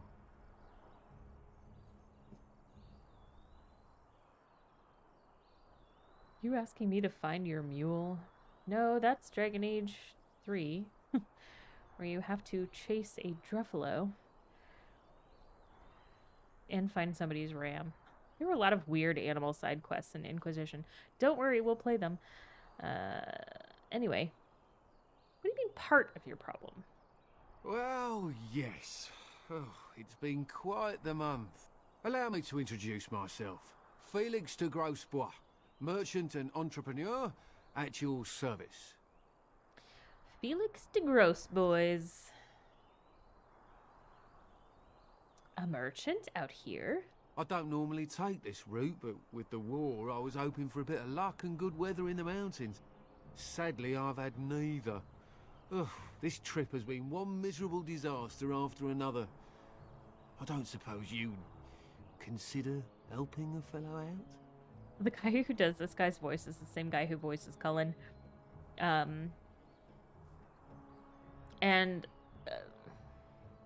Personal feelings on him aside, I do think that he is a talented voice actor when he voices Cullen for the most part. I hate the voice acting on this guy. Just like the way he pronounces like neither. Like the way he draws out certain consonants just really grates on me. I don't know. Anyway, rant over. Help a fellow out how? What's of all the the catch? other things that went wrong, the worst is this artifact I brought in Jada. It's a control rod, I'm told, for a golem. No point in me keeping it, however, as I'll never get to use it. But, maybe you could? How much do you want for it? Nothing. I just don't want to have to lug around something that might be taken for a gemstone by some bandit. To be honest, I don't even know if it'll be useful to you. I paid too much to simply throw it away. That sounds too good to be true. What's the catch? The catch? Yeah, I suppose it is a catch, isn't it? The catch is that the golem didn't come with the rod. It's supposed to be down in a village down south, waiting to be activated. Even if I could get down there, which I can't, I understand the place has been overrun by darkspawn. That's not such an issue for adventurous types like yourself, surely? Or I'm hoping that's so, at least. What does a control rod do? The dwarf I brought it from said it activates and controls a golem. So long as you have it in your hand, the golem does what you say. Might be useful, no? I mean, you look like the sort who could use one, yes? Who couldn't use a golem, really? How do I know this will even work? You don't. The fellow I brought it from is a long-standing contact. He didn't want to come to Ferelden, however, with all our troubles. He said he got it from the man who owned this golem. But to be honest, I have no idea if it will work. Hence the low price. What do you say? So I have to go and fight a bunch of darkspawn to get the golem. And even then, we don't know if this will work. I mean, we're gonna do it, obviously, but... The bargain is seeming less and less bargainy. Just as well. As I mentioned before, you'll find the golem down south, in a town called Honleith. I'll mark it here on your map. Just hold up the rod and say Dulaf Gar. That will wake the golem up, so I'm told. I hope it works. Surely it will be as simple as that. And if it doesn't? Maybe you could look up the fellow who owned the golem before. If he's still about, that is. Best of luck to you then. Now, I guess it's up to me to find that mule myself. Yeah, because I'm not doing it. Okay. Oh yeah, I was gonna go and explore this pile of rubble. Oh no, it's an elf fruit. What do you wish of me? Girl, nothing. I just want to pick this elf fruit. This should be easy enough. I would hope so. It is literally picking a weed. Okay. Off we go. What? No. That is not what I wanted to do.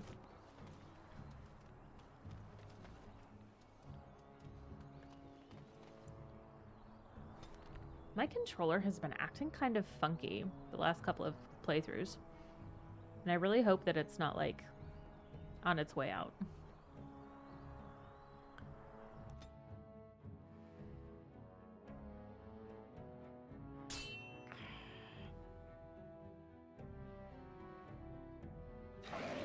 Annoying. Oh, it's a Barris card. Another one.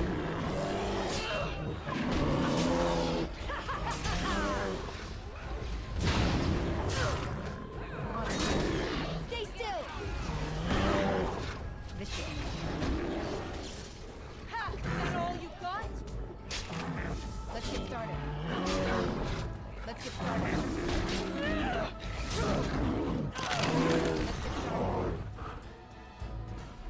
I'm injured. Yeah. You are, bitch. Reinforcements came just in time. Oh, she's not like injured. I thought I was gonna have to use an injury kit. Okay. No, you'll recover.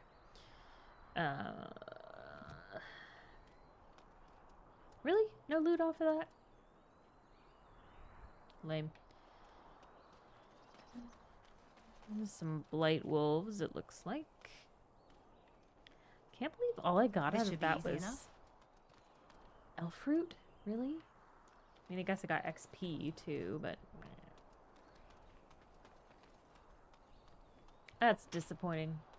I do not feel as though I was adequately rewarded for that.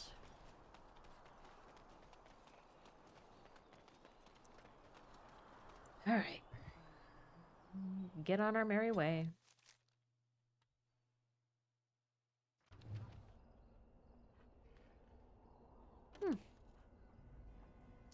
Well, that's disconcerting.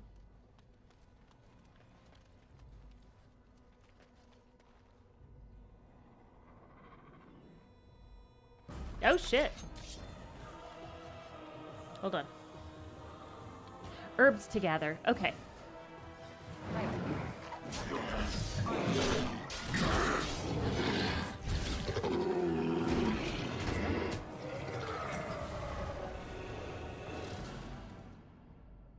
No loot from them either? Dang. Random number generator is not our friend right now.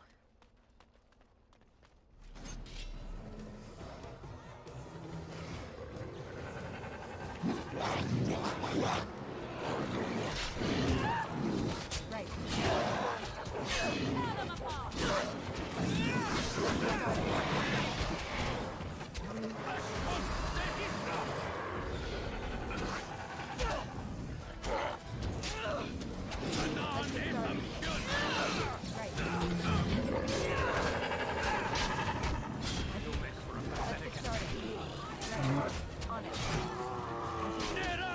Oh no.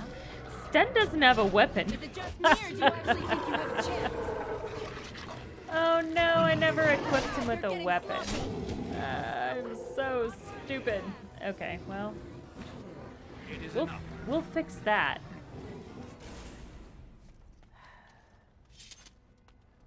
I mean, it does make you feel like kind of a badass to like just bare knuckle box the darkspawn, but well, I guess it's not bare knuckle if you're wearing gauntlets. But we will give you an actual sword. My man, my dude. I apologize. I even put armor on him too. That's what gets me. Like, I took the time to armor him up, but not actually give him a weapon. Oh, Morgan's due for a power up, level up too. So we can't unlock this yet. We will find the key. We will come back. At some point, eventually. This should be easy enough.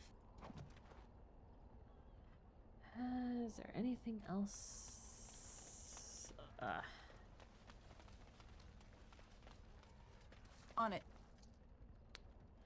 Okay, and you can't access any of these doors. There's nothing that you can get into there. So let's come up here. Oh, look. More darkspawn.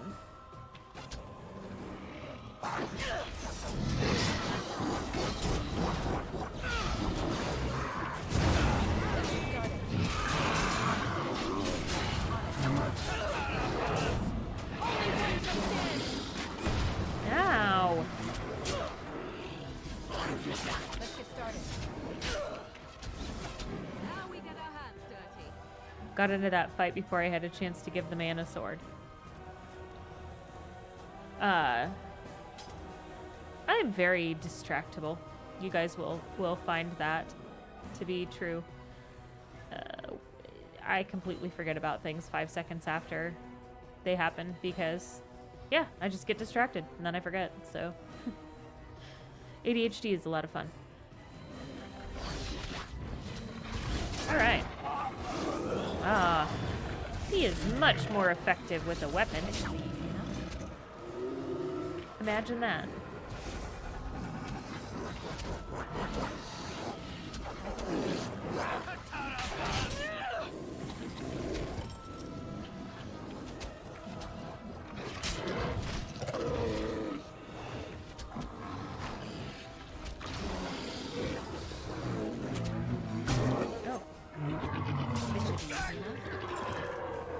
The enemy draws blood.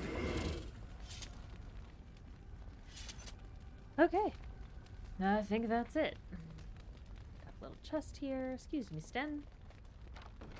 That's one I can actually pick. Let's get started. Always bring a rogue with you if you're not a rogue. Lots of pickable locks in this game. Okay. A couple more bodies that we need to loot. There's a chest over there. On it.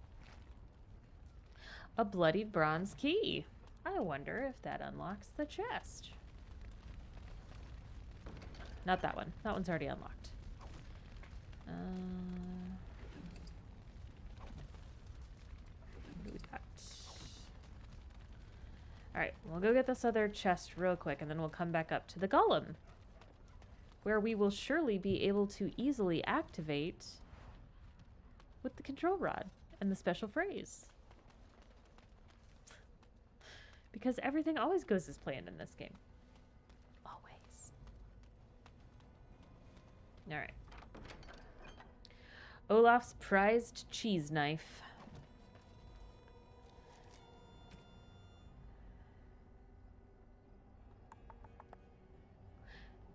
That is quite a bit better than what I have. So we're going to use ye oldie cheese knife. Okay, cool. Let's go check out this golem. No loot over there. Okay. There it is.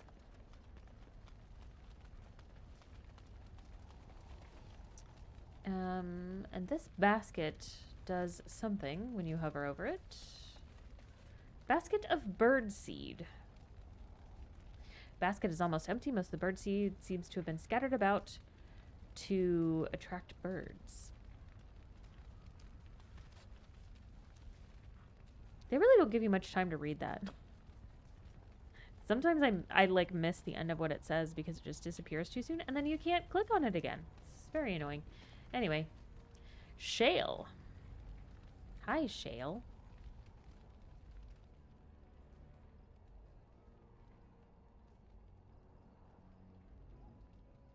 This statue appears to be inert. Indeed it does. Continue. What we are looking at is a golem. It would appear it is defunct, though there may be a way to revive it yet. On closer inspection, you see that the statue is embedded with numerous crystals, some of them cracked. It may be of dwarven make. Dulef Gar. Activate the golem. Extreme close-up of Shale. Nothing happens. Apparently either the rod is not working or the code word is incorrect. Well, that's a letdown. Who could have predicted?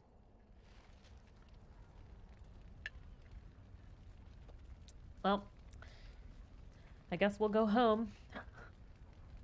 It's a great game. Right, come up here. And there's another one of those cute little chicken houses. I just think those things are so adorable. I don't even know why. They're so cute. I think, like, it's just a chicken coop, right? But, like, it's got a window. Like, I just find it charming how much it looks like an actual, like, people house. Anyway, we're not supposed to be up there. Just got distracted by the chicken house. Oh, area unlocked. Wilhelm's cellar. So we're going to talk about Wilhelm. Because if you've read The Stolen Throne, his name should be familiar, and we will talk about why. But first, we'll explore his creepy basement. Got a little painting. Somebody stabbing something, and another guy flying up behind him to also do some stabbing.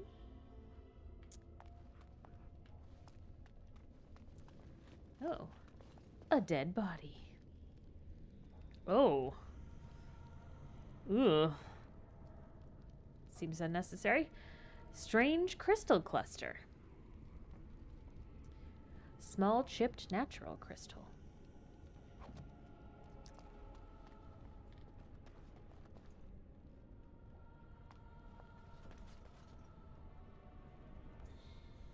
Is that the guy's head? Is that what we're looking at? Yeah, it is. Okay.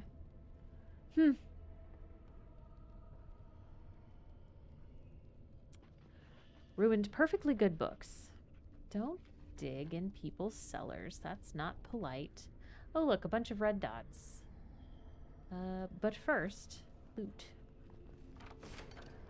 That's kind of anticlimactic. Okay, let's go and fight some dudes and learn some more stuff. Cursed creatures!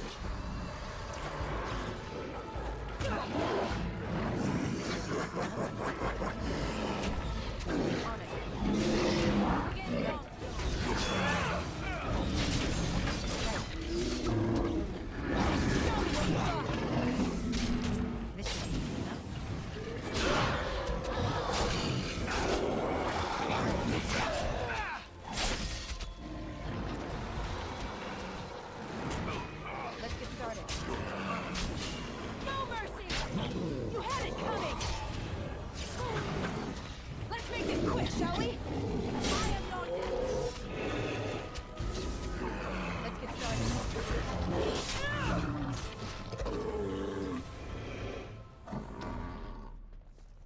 Doesn't matter how many times the beheading animation happens, I'm still always like, ugh, yike.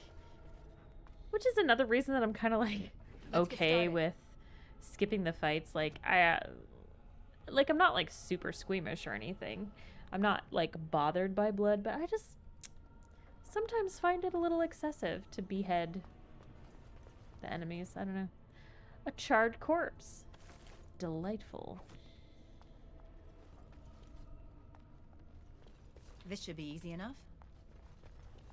Got a little chessboard. Those look like some playing cards. I think this is maybe also some kind of game board. I do like the dog motif on the rug there. A very Ferelden of Wilhelm, I must say. Also have this little statue here. As you wish. I believe we're supposed to take this to be Andraste. She does have kind of the little... So when you see depictions of Andraste, she's always wearing this crown with sort of a little spiky point right here. And she's kind of got that same motif on her helmet. In addition to being sort of the Jesus of the Chantry, Andraste was also a warrior. She's kind of... I think I might have said this before. She's kind of like if Jesus and Joan of Arc had a baby. So, pretty sure that's who that's supposed to be. What is over here? Hello, Barkspawn. You're kind of in my way.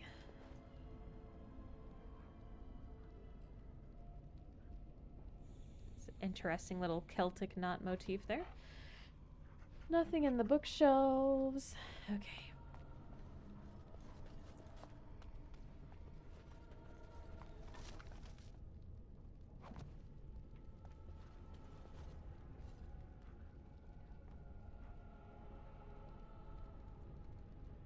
It's an interesting little painting. These sort of look like so in Dragon Age Inquisition you can explore parts of the world that have sections of the Imperial Highway that have kind of started to crumble, and they kind of look like that. Like there are these big arches that support these big elevated sections of the road. That's kind of what that painting reminds me of, but I can't tell if it's supposed to be anything specific from the later games. Like I definitely think that they took inspiration for the Imperial Highway from pieces of art like this, but it doesn't look like, oh, that's this place from Inquisition. And also, like, important to remember, when this game was made, they didn't have plans for future games, so if it was a situation where it was like, oh, this is the place from the thing, that would have been like later games took inspiration specifically from that painting to create that location, if that makes sense. I want to make sure we're not missing anything because there is quite a bit down here that you can learn from, so some really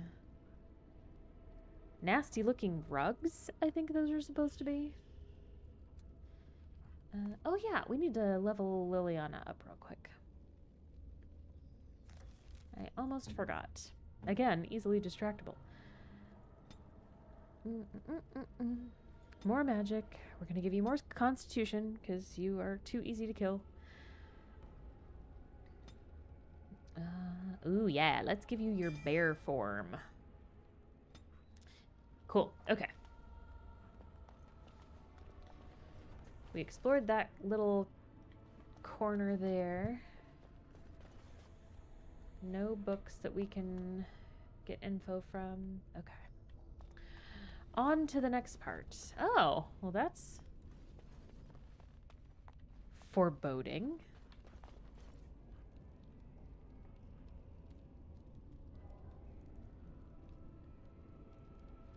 Unfortunate.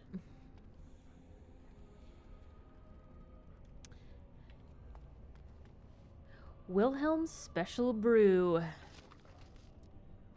Yes, I will take that. Oh, look at all the red dots waiting for us. I don't think there's anything else in here.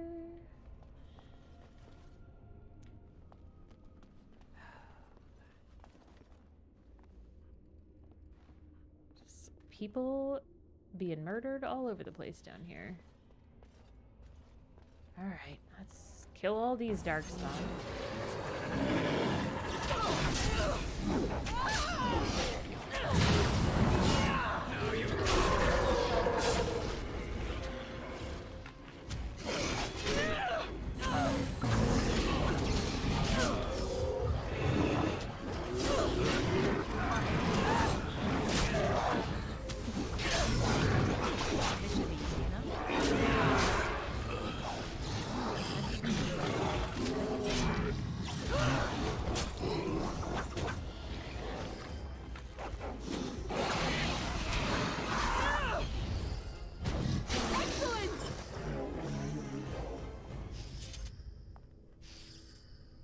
Okay.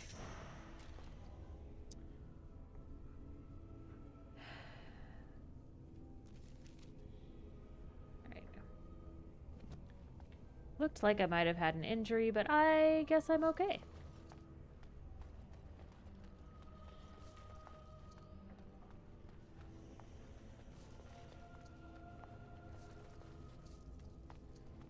Alright. Just gold, I guess. Alright, let's make sure that we explore this area thoroughly. I know that there's a book up there that we can read.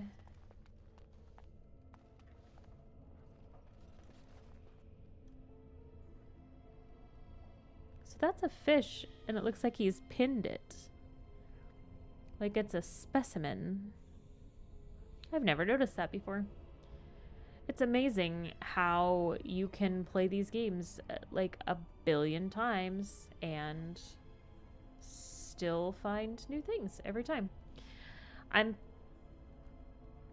I feel pretty sure that that painting is of the circle tower that we are going to go and explore later, which is the mage's circle here in Ferelden at Kinloch Hold.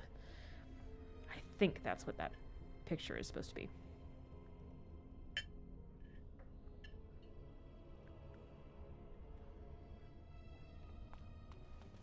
Yeah, we'll go talk to those people in just a second. They're probably like, hello. As you wish. Another crystal. A little plaque that we cannot read. Something that looks like a... what? Like a water buffalo? Or some sort of ruminant. And then some dangling cages, which are roughly human-sized. What were you doing, Wilhelm? A little ladder. No. No. We do not want to leave yet. There's another one of those sections of kind of the elevated road. Yeah. That really is what this in particular reminds me of. Lots of cobwebs. Wilhelm has not been dusting very frequently. Oh, there's another little specimen. He's got a little frog pinned there. Oh, with a knife stuck in the top of it. And there's another one of those weird, like, Cthulhu Darkspawn head things that we see sometimes in the game.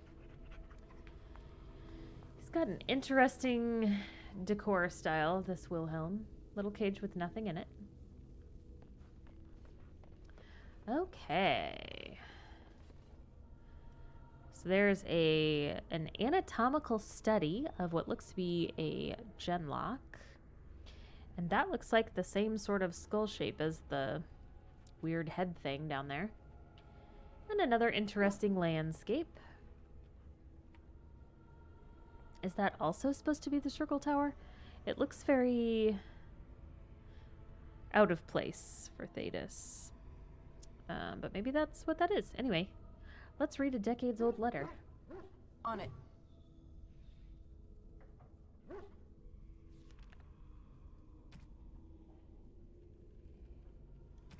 Oh, we have a creature entry too. Yeah, we'll read that in just a second. Decades-old letter. Madam, I can assure you that the Circle of Magi is not a sacrilegious institution and that, indeed, we operate under the supervision of the Chantry. It would make our investigation of your husband's death much easier if you would simply cooperate with us. I'm disappointed to hear that you sold the Golem's activation rod. I understand both it and your husband were of invaluable aid to King Merrick during the war against Orlais. Without the rod, we cannot discern whether Wilhelm's Golem was responsible for his murder. The golem will simply have to remain where it is, unless the villagers can find a means to destroy it. Our condolences to you and your son for your loss. I imagine it is of little consolation to you, but your husband is much admired here and will be missed. Maker keep you, First Enchanter Arlen. So, here we learn that the Wilhelm of, Wilhelm Special Brew, etc., so he is the same Wilhelm that is in the Stolen Throne, who worked with Merrick and Loghain to help secure freedom for the country of Ferelden. So Wilhelm was a mage, and he and the Golem both are, I mean, they're not major characters in the Stolen Throne, but they are heavily referenced, and were a big part of the battles. And this is that Wilhelm. And we also learn that The golem was potentially involved in Wilhelm's death. We don't really know how, but we will find out more about that later. So, yeah, very interesting little tidbit there. And ghouls. Okay.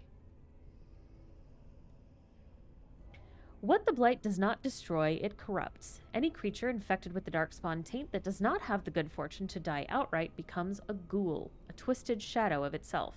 The name originally comes from men, whether human, dwarven, or elven, who became tainted, usually while being held as a captive food source by the darkspawn.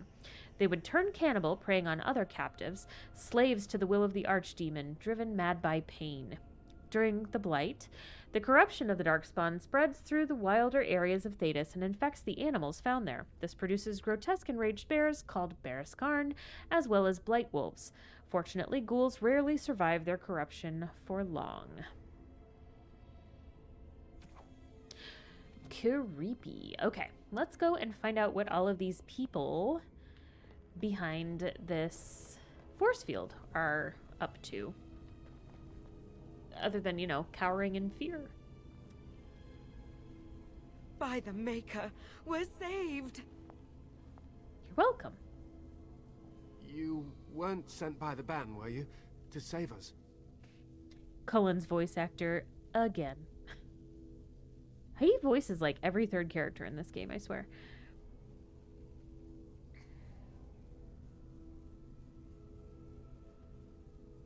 I'm looking for whoever owned that statue outside. The statue outside? Why would... Oh, I think I see. You bought the control rod, didn't you? You came here looking for Shale. Correct.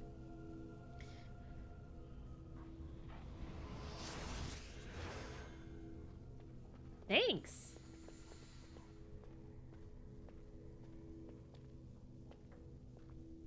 Sweet ponytail braid.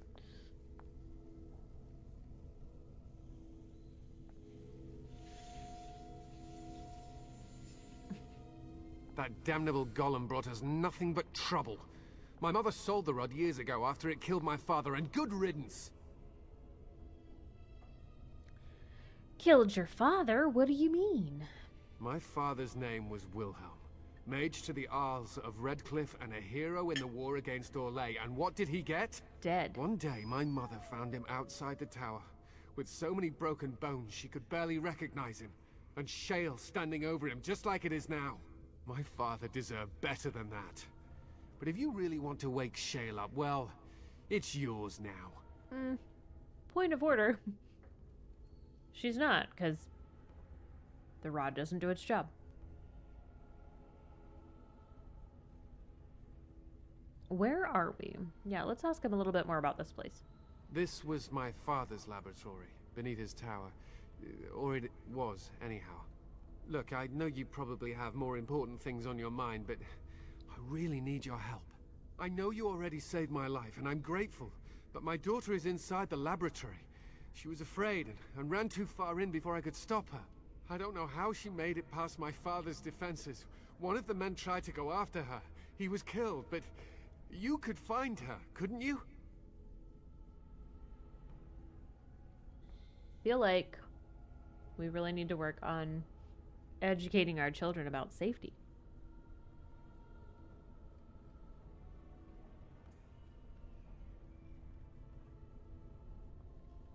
What killed the dude who went after her? There are defenses my father put down here to keep strangers out. I knew about the barrier, I had the key for that, but the rest of it, well, we never came down here. Ever. Wasn't allowed in Dad's office. How do you know she's still alive? Let's ask that. I don't, it's true. I'm terrified that something's happened to her and she's lying in there, injured. I can't leave here until I know for certain. Surely you can understand that. Seems reasonable. But I do want to know how to activate the golem. How to activate it? We just used the control rod and the code phrase. Or did Mother give them the wrong one? I wouldn't be surprised. Crafty mother. She said she never wanted to see Shale activated again. If so, I'll gladly tell you the proper phrase. Just save my little girl, I'm begging you. Alright. You will? Thank the Maker! My father's laboratory is just past the next area, I think. She has to be there.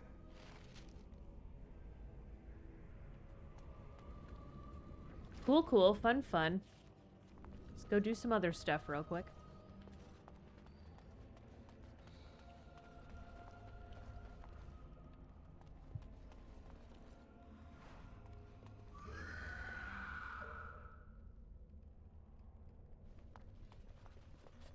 That doesn't sound great.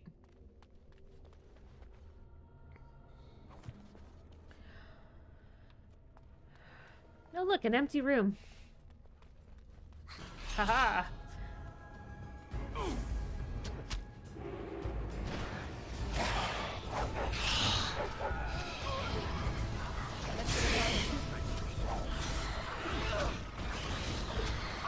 Let's get started.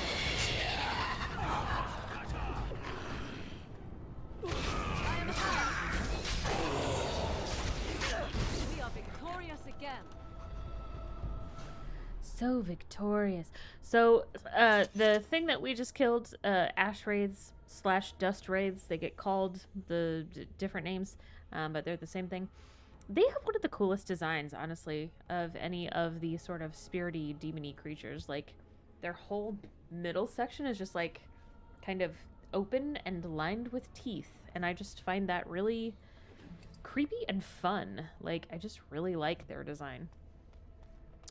Kudos, BioWare. Kudos on coming up with a super creepy demon design. Coods. Well, there's the dude that went in after her.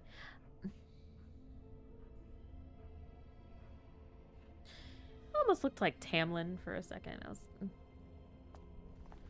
It's not him. Same armor, though. That was one thing that I did not enjoy about this game, was that all the armor kind of looks very samey in this game. Which is why mods are great. Getting all of these crystals. Wonder if there's a reason. Spoiler alert, there is. What is this place? Ah, the aquifer.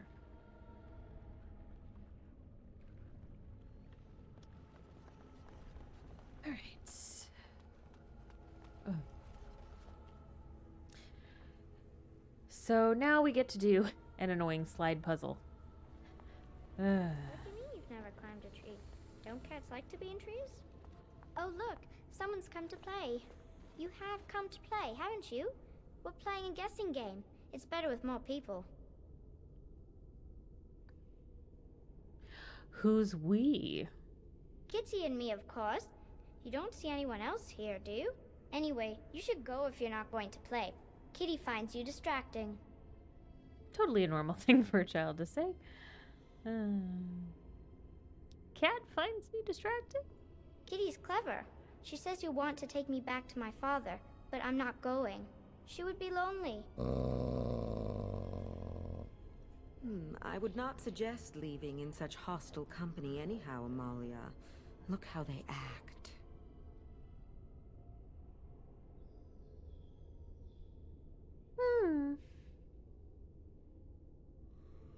The cat talks? Of course, silly. Talking is simple enough, once you know how.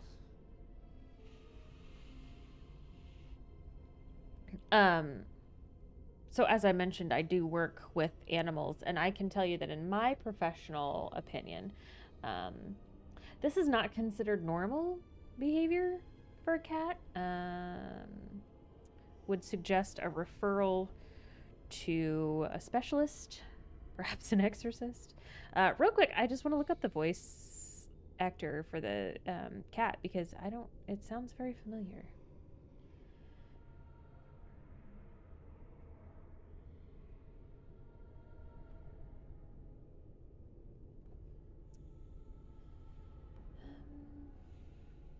What are you really? I am a cat, really. Nothing you say will convince Amalia to go with you. Convincing. She loves only me now. I am her friend, while you are just a stranger.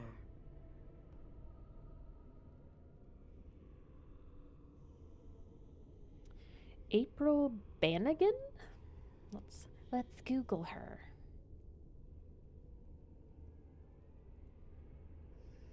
I don't recognize the name. Ah, she was in Mass Effect, so I might just be picking that up.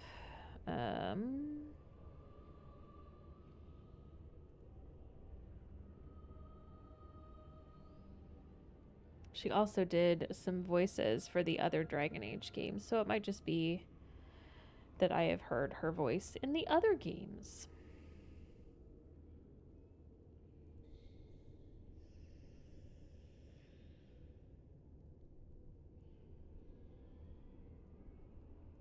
Oh wow, she's a lot of voices in Mass Effect.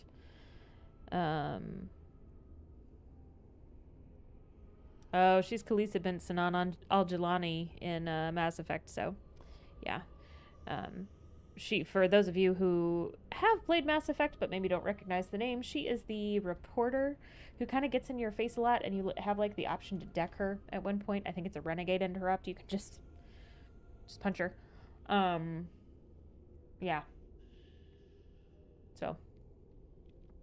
And it looks like she was a hat trick in both games. She's been in all three, so in Mass Effect and Dragon Age. Good for her. Glad she's getting all that business.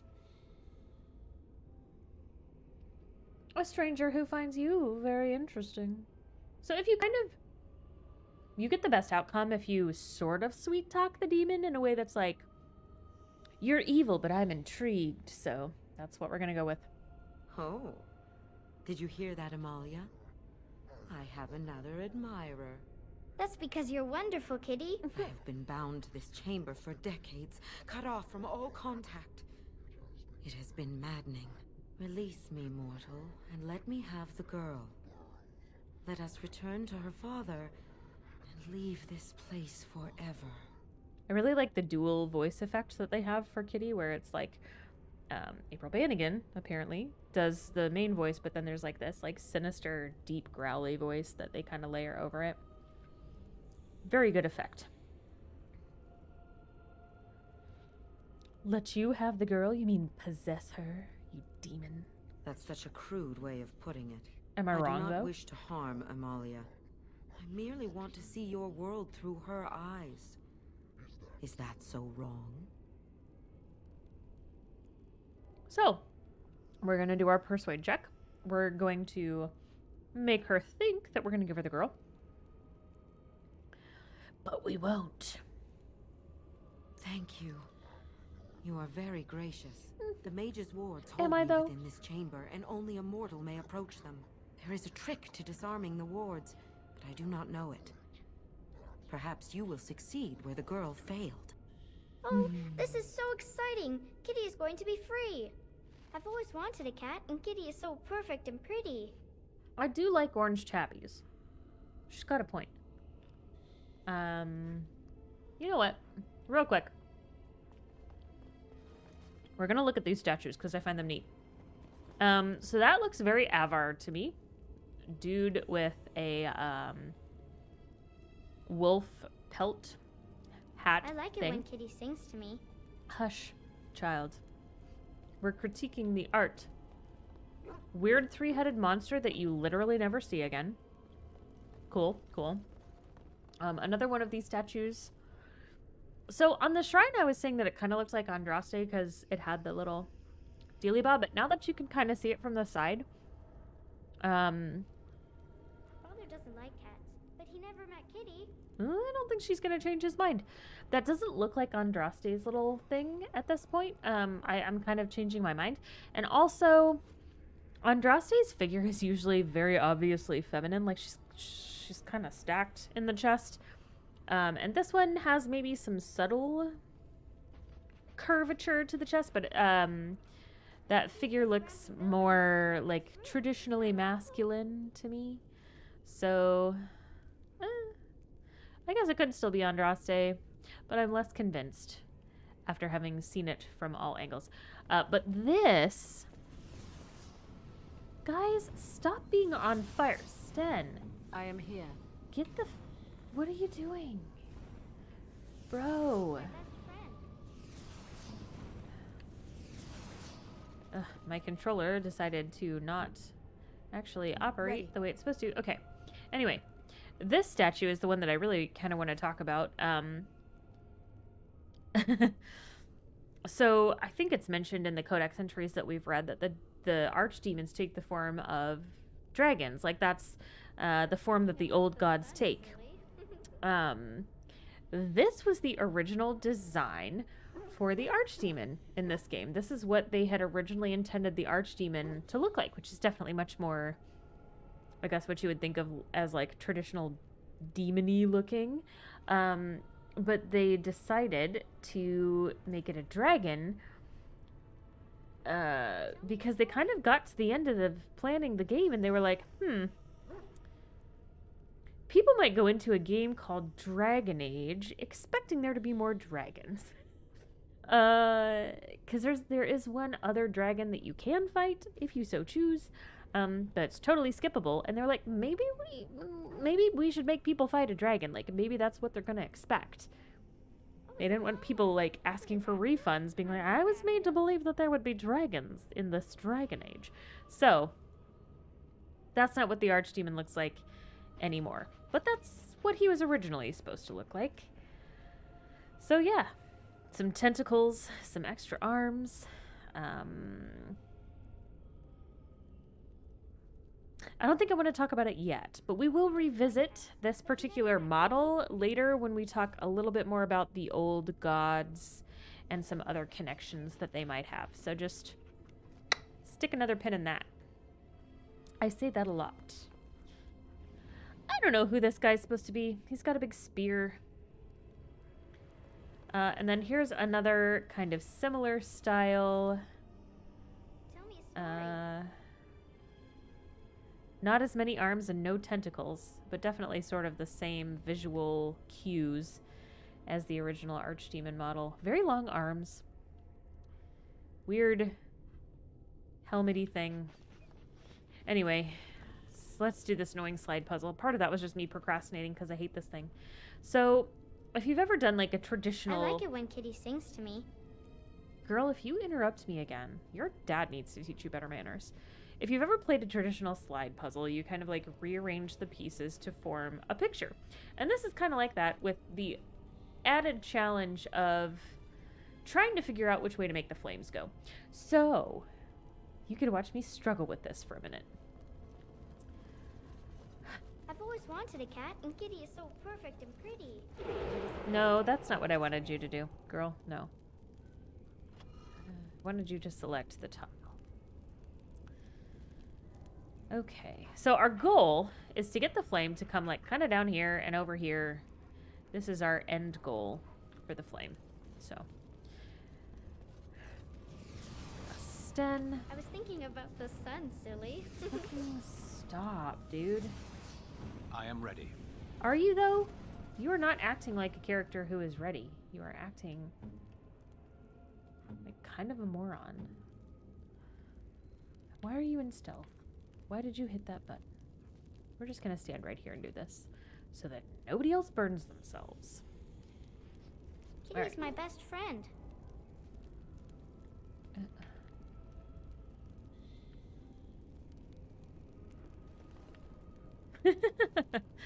I don't know if it's because I'm in stealth, but it won't let me get up on the platform anymore. And it also won't let me just click things. We'll just be Morgan for a second. So be it. Tell me a story.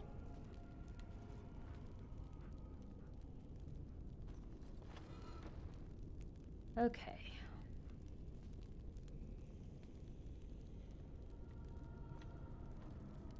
I shall do it. Good. Appreciate.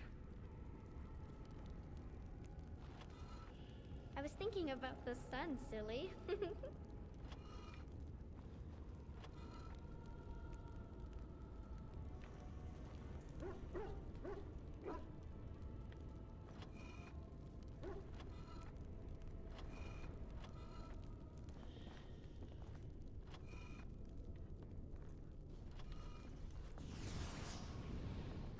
Oh, it's a flower. Is it a daffodil? I like daffodils.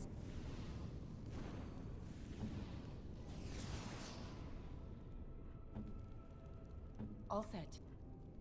I don't understand why it's so hard for Sten to stay out of the fire. I just really don't get it. Okay. Actually didn't want you there. As you wish. Tell me a story. So be it.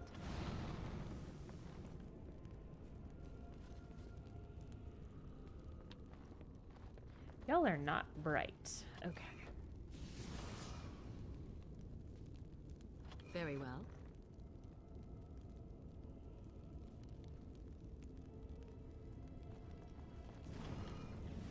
Tell me a story.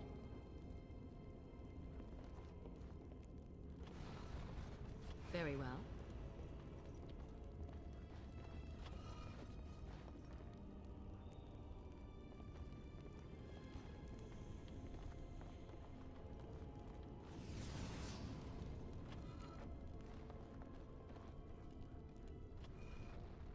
Father doesn't like cats, but he never met Kitty.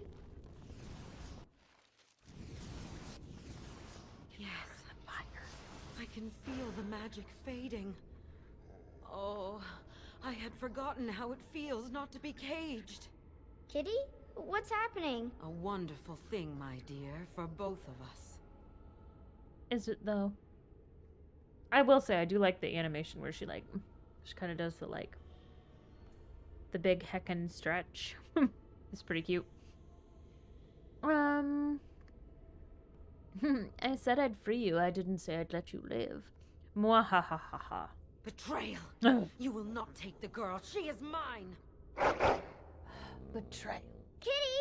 You're scaring me! I won't let you inside me! I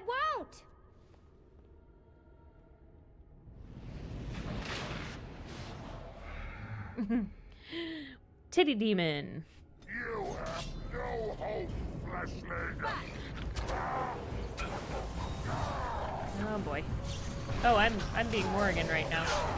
That is not what I want.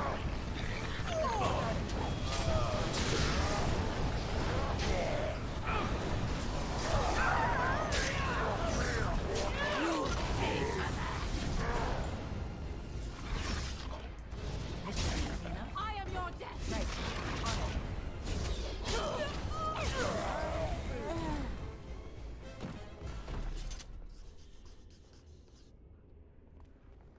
You went down kind of fast there, Sten.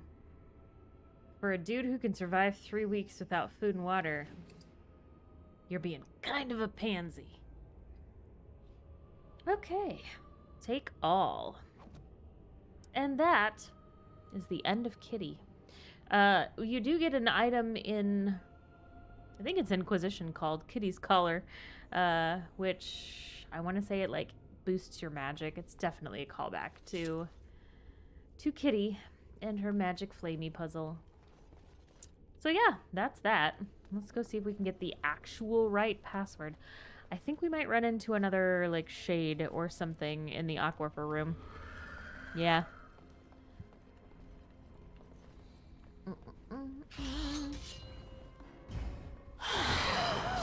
Right.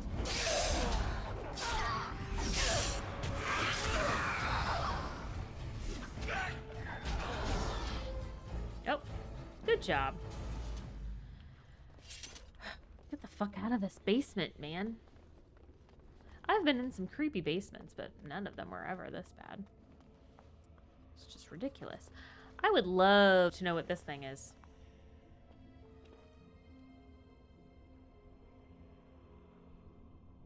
It's got skull type qualities to it, but it's... yeah. What is it? Oh, no, we almost walked out without this. Ah, it's Wilhelm's journal. I'm glad we did not miss that. Okay. We are totally going to read that real quick before we go and talk to his son.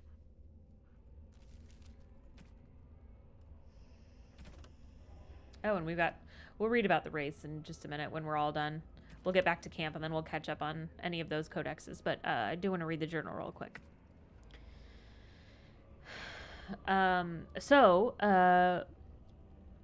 Not really super important, but interesting to note that Wilhelm uses the So there's two different versions of the months in Thedas. So you have the sort of the common language names, which are like Winter's End and or no, I'm sorry, that Winter's End is a day. Winter March, Harvest Mirror, things like that. Like then you have these ones, which are sort of the high language version of the names, which are typically only used by like scholars. I think they're the ones that are used in the Tevinter Imperium. But yeah, they're typically only used by very well educated people and snobs. So, and I know the general sequence of order for the common names for the months. If you held a gun to my head, I could not tell you which ones correspond with these months, so I apologize. I can't give you any information off the top of my dome about like when in the year these would have been, but I don't think it's actually relevant to what's happening in his journal. Okay. The 13th of Pluitanus. The interrogation of the demon is going well and is rather fascinating, provided that what it's saying is true. I've sent all my research so far to First Enchanter Arden, and while he's concerned about my safety, he does not think there is a reason to stop just yet. All I hope is that the Templars do not discover what I'm doing. How will we ever find another way to deal with demonic possession if the Chantry does not let us research it? 20th of Illuviesta. Young Matthias nearly wandered down here again today, and this time I forgot to leave the barrier up. I believe I'll key the defenses to ignore anyone of my blood. I would rather have the boy stumble into the laboratory than have him killed by my forgetfulness. Poor lad, all he wants is to know why his father spends so much time beneath the tower. I will spend more time with him soon. I swear it. He didn't. 28th of Illuviesta, so just about a week later. Shale is acting strangely. I wonder if I should discontinue my experiments upon it. I'm so near a breakthrough, I'm certain. Perhaps it is best if I focus on the demon. So not only is he experimenting with, like, trapping and poking a demon, but he's also experimenting on the golem. 2nd of Matronalis. The demon almost managed to get away again. Tricky. I shall have to be more careful. Young Eamon sent a letter asking me to return to Redcliffe. I shall have to consider it. Soon. 11th of Matronalis. Could it be? What an intriguing discovery, especially considering that the demon was attempting to keep me from it at all costs. Or did it lead me to that information by seeming to deny it from me? I must discover the truth. 19th of Umbralia. I think it's time to dismiss this demon. It's too dangerous for me to continue holding it, and I cannot discount the possibility that it is having some influence over the golem. Or is it my experiments? I will try to deactivate Shale for the time being, and then deal with the demon once and for all. Let it end here. There are no further entries. From the Journal of Enchanter Wilhelm Sulzbacher. We didn't get a last name in the book, I don't think, so. Interesting. Apparently he's German, with a name like Wilhelm. Not surprising. So yeah, questionable as to whether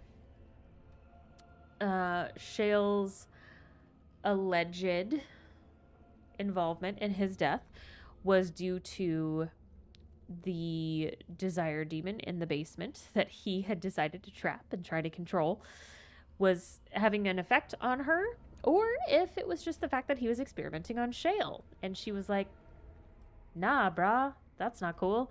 Either way, I think Wilhelm fucked around and found out. Like, actions have consequences, my dude. So, yeah, let's go talk to it. Oh, Jesus, that scared me. It scared me. God damn.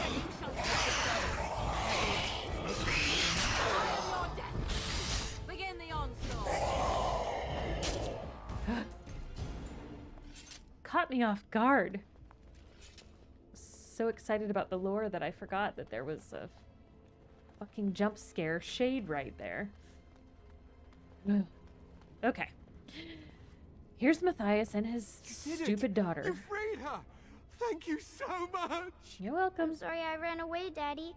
I was so scared. It's all right, Butterfly. You're safe now. All the bad creatures are gone.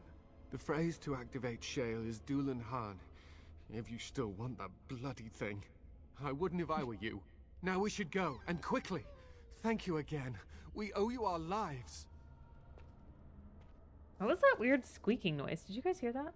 It almost sounded like a cat. Is there another evil cat in here? All cats are like a little evil. Like, let's be real. It's true. You can trust me. I'm a veterinary professional. That's just science. I am like 99% positive we got everything out of here, but I'm just gonna scan just to be sure. I like this little cabinet over here with all its little drawers. It kind of reminds me of God, this is gonna make me sound super old, but like old school card catalogs and libraries that were just like on paper, and if you wanted to find a book, you had to go and sift through hundreds of cards to find the right one so that you could figure out the frickin' Dewey Decimal number and then go hunt it down on the shelves. Those were the days. Back in my day.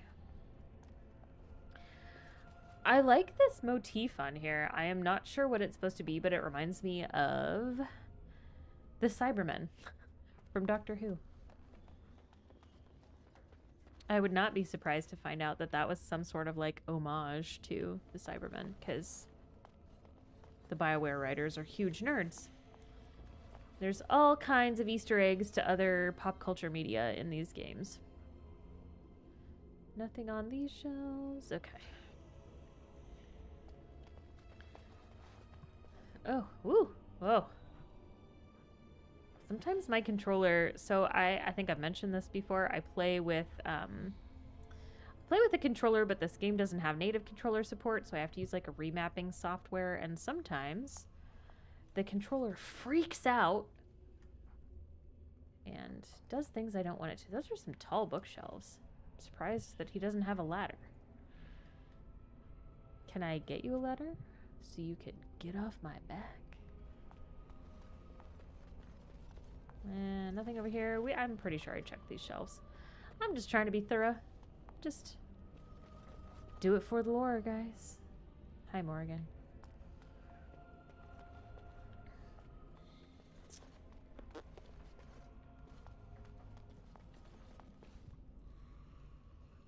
I like how there's still like raspy, creepy noises down here, even though I'm like 99% positive that we're actually done killing everything at this point. I don't think anything else pops up. Knock on wood. Barkspawn, are you itchy? Do you have fleas? Did you not get your preventative this month? Have to talk to your owners about their compliance with medical advice. There's the beheaded dude again. Yep. We have cleared out the cellar. Good. Let's go get some frickin' daylight. Okay. Time to activate a big and potentially murderous golem. I've had better ideas, but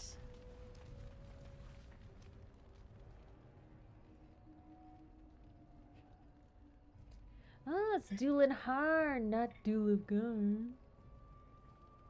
Easy mistake to make, really. Extreme close-up of dwarven runes.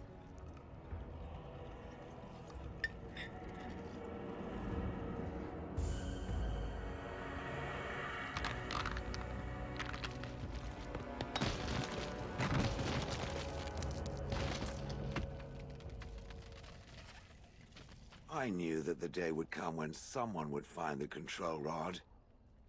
And not even a mage this time. Probably stumbled across the rod by accident, I suppose. Typical. I love Shale. The disdain oozing off of her is just delightful. I love her. I love her so much.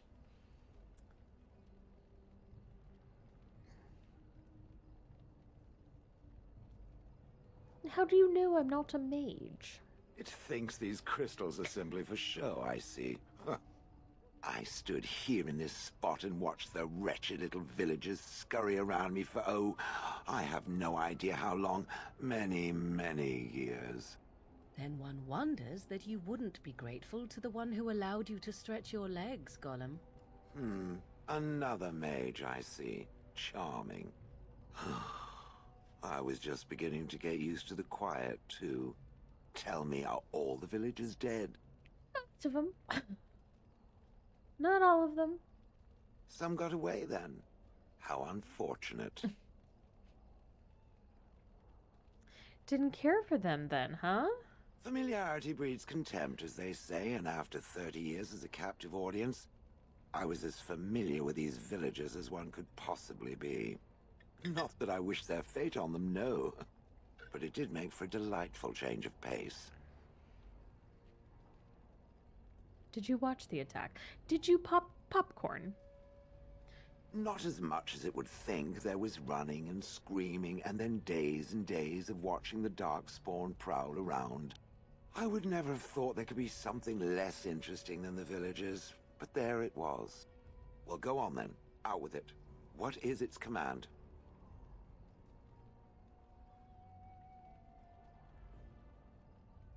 Why are you calling me it?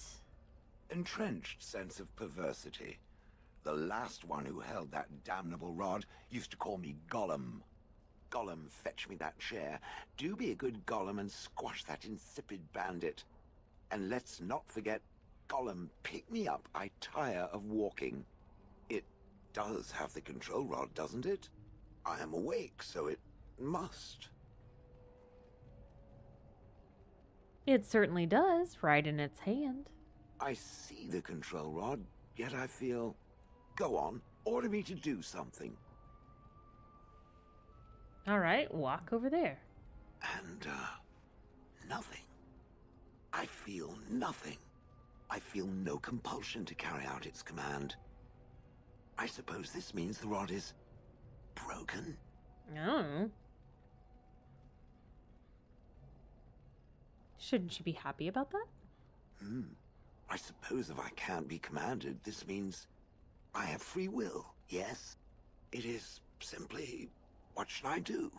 I have no memories beyond watching this village for so long. I have no purpose. I find myself at a bit of a loss. What about it? It must have awoken me for some reason, no? What did it intend to do with me?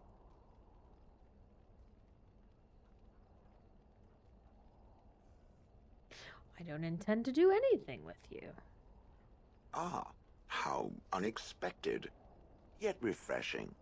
I suppose I have two options, do I not? Go with it or go elsewhere? I do not even know what lies beyond this village.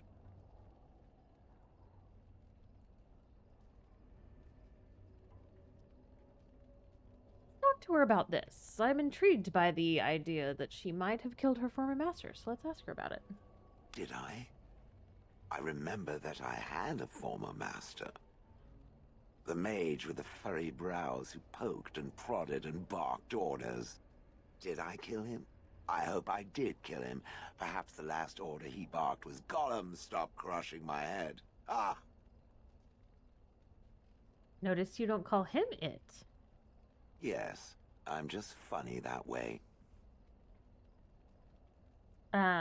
Interesting that she doesn't seem to really remember whether she killed him or not, and so it's very much still a question, like, right? Like, there's no definitive answer yet, so we will talk to her a little bit more and see what we can find out about more of her backstory. What do you want to do? I watched this village for so long, unable to move or act. My memories of anything before are vague at best. So I have no idea what I want to do. I'm glad to be mobile. Is that not enough? How do I know you can be trusted? I have no idea. How does it trust anything else without a control rod? She raises a valid point. Good They point. haven't killed it yet. I consider this a good sign. I like how her reasoning is, nobody's killed you yet, so you must not be that annoying. You seem tolerable. Such a ringing endorsement. Are you going to keep calling me it? Yes, very likely. Oh, okay. Well, you're welcome to come with me. I will follow it about then. For now. I am called Shale, by the way. I'm Lina. Pleased to meet you. I do like the option of asking her, like, is that your name or, like, your material? This should be interesting. Indeed. Okay. So we're gonna, I mean, we're literally just... Calm down, Stan. It's literally like a 30-second walk. So we're just gonna walk to the front of the village, travel back to the camp, and then we're gonna catch up on codex entries real quick. But I don't think we'll start talking to Shale yet tonight because she's got quite a few dialogue options, and we've already been going for, yeah, it's like 11:30, so we've been going for like 2.5 hours. So, all right. Oh, got a single point of approval from Shale. Nice, nice. Oh, looks like Lina and Barkspawn are both due for a level up as well. Oh, frickin' controller. I really think it might be starting to croak on me, which is annoying, but it's not like controllers are hard to come by.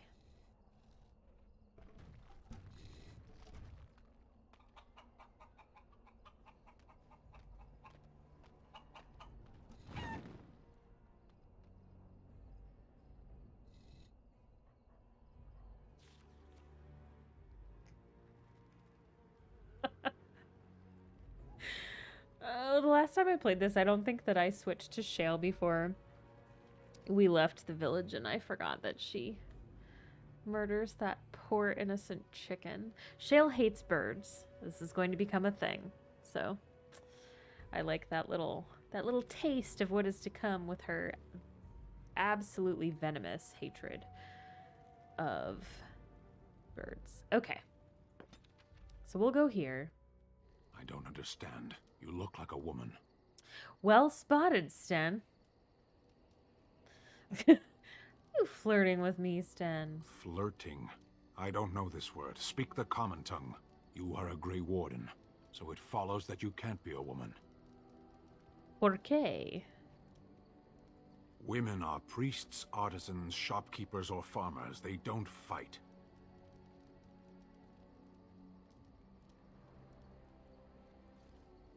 Some women fight. Why would women ever wish to be men? That makes no sense.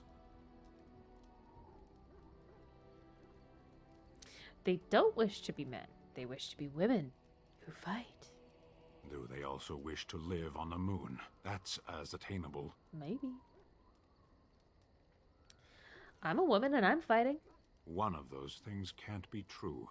A person is born, Gunari or human or elven or dwarf. He doesn't choose that.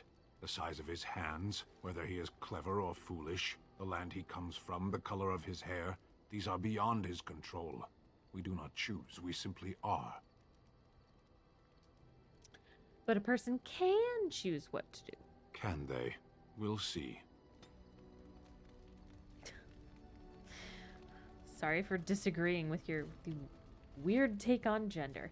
And what's really interesting is in Dragon Age Inquisition, we get to find out a little bit more about how the Qunari view gender. I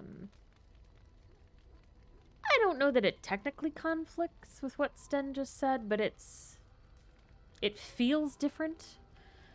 So yeah, well, we got 2 more games to get through, like the rest of this game and a whole nother game to get through before we get there, but we will revisit the gender conversation with the Qunari.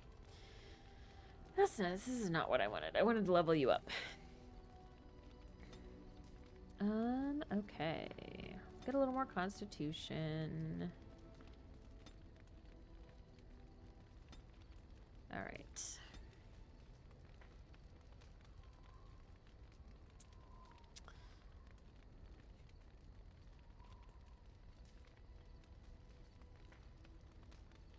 debating whether I want to increase my persuasion or get better at poisons. I think I'm going to do persuasion. You get out of a lot of fighting with persuasion. And as we've gone over, I've done all the fighting, and I'm cool with being done with it. So, we'll do that for now.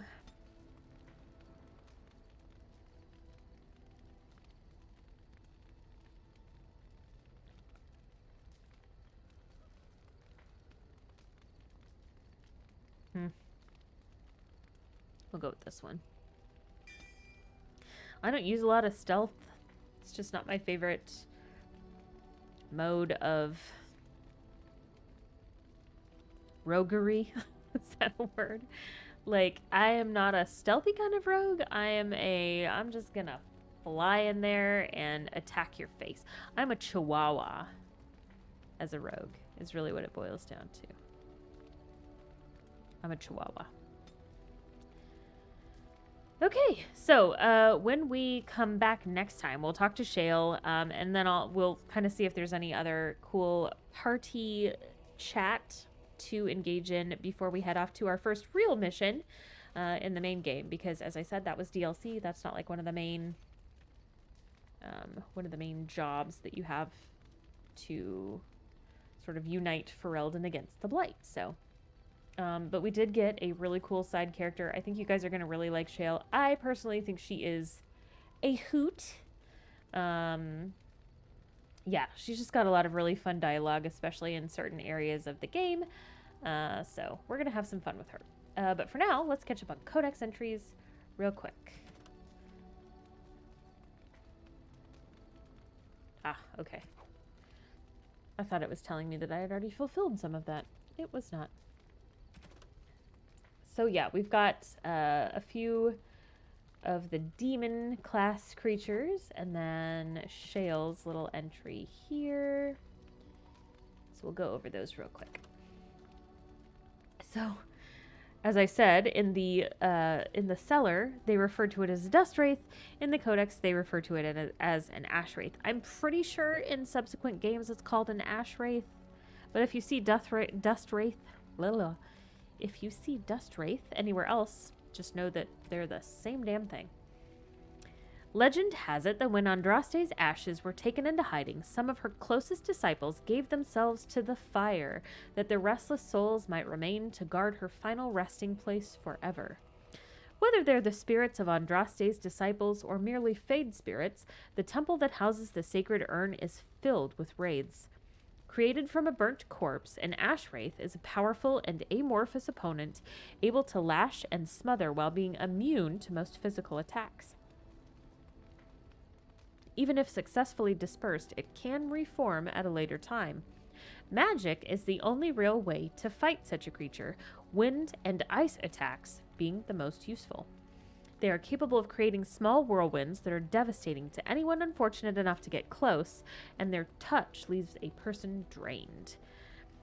I wish... One thing that I love when we get to Inquisition and we start going through the codex entries is that every codex entry... I shouldn't say every. Most of the codex entries have a visual element associated with their... with whatever they're describing. So, like, in this instance, we're talking about ash wraiths, it would have an illustration of an ash wraith. And they're done in a really cool tarot card style. Like, if you've ever seen the tarot card inspired Dragon Age fan art, like, that is what they are pulling from. It's such a cool visual style, and, like, oh god, I really hope they bring it back for Dreadwolf. I feel like the tarot card style is very kind of iconic Dragon Age at this point. So if they don't bring it back, I'll be disappointed. But I wish that the codex entries in this game had a visual element, because when you're fighting the creatures especially, it's very hard to get like a really good look at them. And like I said, I just love the design of the ash wraiths. So yeah, Google them. They're cool. Get a good look at them because they're a neat design. Ah, Desire Demon. The Titty Demon. I'm really glad that I'm not, like, trying to monetize my channel. Like, I'm not in this for money at all. I feel like desire demons would get me demonetized real quick. Like, they're wearing pasties, I'll give them that, but they do not leave much to the imagination. Excuse me. Okay. In all my studies, I must say that the most intriguing was my interview with the desire demon. That the creature was willing to speak with me was a sign that this was no mere monster, mindlessly driven by its nature, but rather a rational being as interested in me as I was in it. It took a form that I would call female, though I had no doubt that it could appear otherwise. I wondered if it appeared as it did because I wanted it to, or because I expected it to. She, and indeed I could only think of her as such now, smiled warmly at me and laughed, a musical sound that seemed to thrill my old heart. So frightened was I of this creature's legendary abilities to twist the hearts of men, and so relieved was I when I looked across the table into her dark eyes. This was a fearsome creature of the Fade, but as I spoke with her, I slowly came to realize that this demon was merely as misunderstood as we mages are ourselves. From the journal of the former senior enchanter Malleus, once of the Circle of Ravain, declared apostate in 920 Dragon. Quick side note on Ravain. Of all of the countries and all of the circles of mages, Ravain is probably the most, I would say, liberal in their policies about magic, aside from Tevinter. Tevinter's like, woohoo, magic, do whatever you want. So outside of Tevinter, in terms of the sort of mainstream views on magic and the chantry, etc., and the rest of Thedas, Ravain is very liberal. So in most countries, when you are brought to the circle of magi, which can happen very young, if your magical abilities are discovered as a young child, which most of them are, usually your magical powers are going to manifest before puberty. So with most of those countries, if you go to the Circle Tower, you're cut off from your family. You're not allowed to visit them. You are dedicated to your studies in magic and to learning how to control your powers and be safe for the general public, right? So it's very isolating.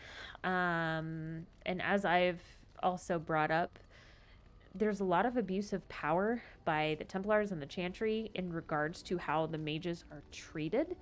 In terms of my own feelings on magic, I do agree that magic can be dangerous in the hands of someone who is not disciplined in terms of just not power hungry, being willing to use magic in a controlled fashion and for the general good, and not falling prey to the temptation of using it to gain power, or using forms of magic like blood magic that can very easily devolve into sacrificing people in order to gain power, right? So that's my general view on it. So I don't think we should just let people run around willy-nilly. I think that educating people on how to control it is a good idea. But also, I don't think that people need to be isolated from their families. I don't think that you need to create this environment where they feel imprisoned. And Ravain, I feel, does a really good job of striking that balance. So they have circle towers where mages are educated and taught how to control their powers, but their families can live in the same community with them. So they are still able to see their loved ones and to get support from their loved ones as they go through this really intense education. Harrowings are, I would say, at baseline, pretty traumatic, right? You're intentionally being tempted by a demon. That has to be very hard. And so they have this support system built in because they're allowed to still have contact with their family. And they also have very liberal views on interactions with spirits. I think this, I'm pretty sure we've seen other entries from Enchanter Malleus, and I feel like he's kind of the first glimpse that we get of sort of the attitude towards spirits in Ravain. They actually have mages called seers, who I think are always women. Ravane is a matriarchal society, and I'm pretty sure the seers are all women, but they intentionally engage with spirits and will allow themselves to be possessed by benign spirits, ideally. Like, I'm sure some of the more nasty ones sneak in there, but they allow themselves to be possessed by spirits in order to gain knowledge, to glimpse the future. So yeah, they just have a very different take on magic and spirits from the rest of Thedas, which I've always found very interesting. Their whole culture is really interesting, and I really hope we get to see it in Dragon Age 4. I should just start calling it Dreadwolf. Like, now that it has a name, I'm so used to just calling it Dragon Age 4. I like that the fandom immediately adopted calling it Dad because of the initials. But anyway, I really do hope that we get to see it in Dreadwolf, because I think it's very interesting. They have a matriarchal society. They're kind of they're very community focused. I don't necessarily want to say communism, because I don't like, in terms of like actual definitions of like real world politics, I don't think it fits perfectly. But they are very much about like operating as a community, everybody working together and really supporting one another and doing what's best for the collective, but not like to the extreme of the Qun, where also like you don't have free will anymore either. Like, they again, they strike a good balance between caring for their community and also understanding that like people should be allowed to be individuals. Anyway, Ravane is cool. that's the TLDR there. Ravane is cool. Anyway, back to Titty Demons. Of all the threats from beyond the veil, few are more insidious and deceptively deadly than the Desire Demon. In folklore, such demons are characterized as peddlers of lust, luring their prey into a sexual encounter only to be slain at the culmination. Kind of like a succubus. While a Desire Demon can indeed deal in pleasure, in truth, they deal with any manner of desire that humans can possess. Wealth, power, and beauty, to name a few. Far more intelligent than the bestial hunger and rage demons, and more ambitious than the demons of sloth. I lost my place. These dark spirits are among the most skilled at tempting mages into possession. Many who serve the whims of a Desire Demon never realize it.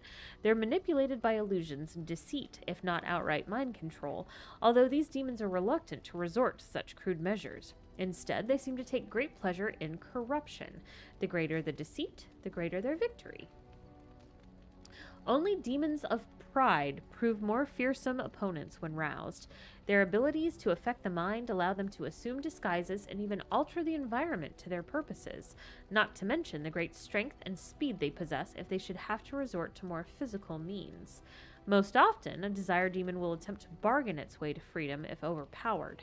Many stories exist that depict mages defeating Desire Demons to the point where a wish can be wrested from them. It should be noted that in such stories, the demon almost always gets the upper hand, even when the mage thinks his wish has been granted. That is such a trope of the whole, be careful what you wish for, like, it's gonna come back and bite you. So yeah, they're kind of like if a succubus and a genie were combined into a fearsome, pasty-clad beast. And apparently they don't always wear pasties, because sometimes they're, you know, dude sexy demons. I don't know if we actually see a male Desire Demon. I can't think of one offhand, but might also depend on like how you play your character. I don't know. That would be interesting. Like if they base the form that your Desire Demon takes off of the gender preference that your character seems to choose when they romance someone. Like, I'm romancing Alistair, so like you can assume that I am at the very least interested in men, if not also women. So then they present the Desire Demon as like, you know, your typical buff dude. I think that would be kind of a cool mechanic. Hire me, BioWare. Rage Demon. Encountered in the Fade, the true form of a Rage Demon is a frightening sight, a thing made of pure fire, its body seemingly made of amorphous lava, and its eyes two pinpricks of baleful light radiating from its core. The abilities of such demons center on the fire it generates. It burns those who come near, and the most powerful of its kind are able to lash out with bolts of fire and even firestorms that can affect entire areas. Fortunately, even powerful rage demons are less intelligent than most other varieties. Their tactics are simple. Attack an enemy on sight with as much force as possible until it perishes. Hit it until it dies. Some rage demons carry over their heat-based abilities into possessed hosts, but otherwise the true form is mostly seen outside of the Fade when it's specifically summoned by a mage to do his bidding. So yeah, there's our characters. Let's learn a small amount about Shale. The initial character entries I feel are always very brief. What can I say? I have a heart of stone. The golems of Orzammar, oh, I don't know if it was made explicit prior to now. Golems are dwarven creations. So there's that. The golems of Orzammar once made up the vanguard of the dwarven army, holding back the tides of darkspawn that flooded out of the deep roads. But the art of making them was lost, and many of them succumbed to wear and damage in battle.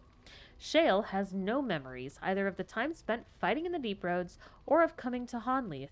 Only a few spotty and bitter recollections of its last master. Lina unearthed Shale's control rod and awakened it, adding a bitter, malfunctioning golem to the menagerie of companions. We love our bitter demon. Demon? Golem. Sorry, I had demons on the brain. We love our bitter golem. She is grouchy treasure.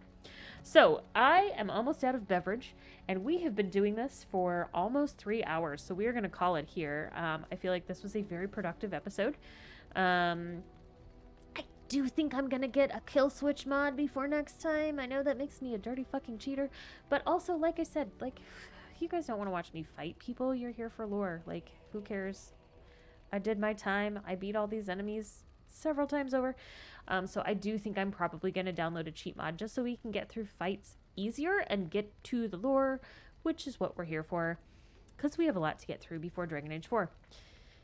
So, on that note, I hope you guys have a fantastic week. I do plan to stream next Saturday, same bat time, same bat channel. So if you want to join me at 9 o'clock Central, I should be here, and we can actually get going on the real mission. So I think we're going to start with going to Redcliffe. Redcliffe is kind of split into 2 different sections. So I usually do Redcliffe, Mage Tower, Redcliffe. So that's kind of the plan. So I will see you guys next time for a little trip to the village of Redcliffe. Until then, have a fantastic week. Jareth Sharal.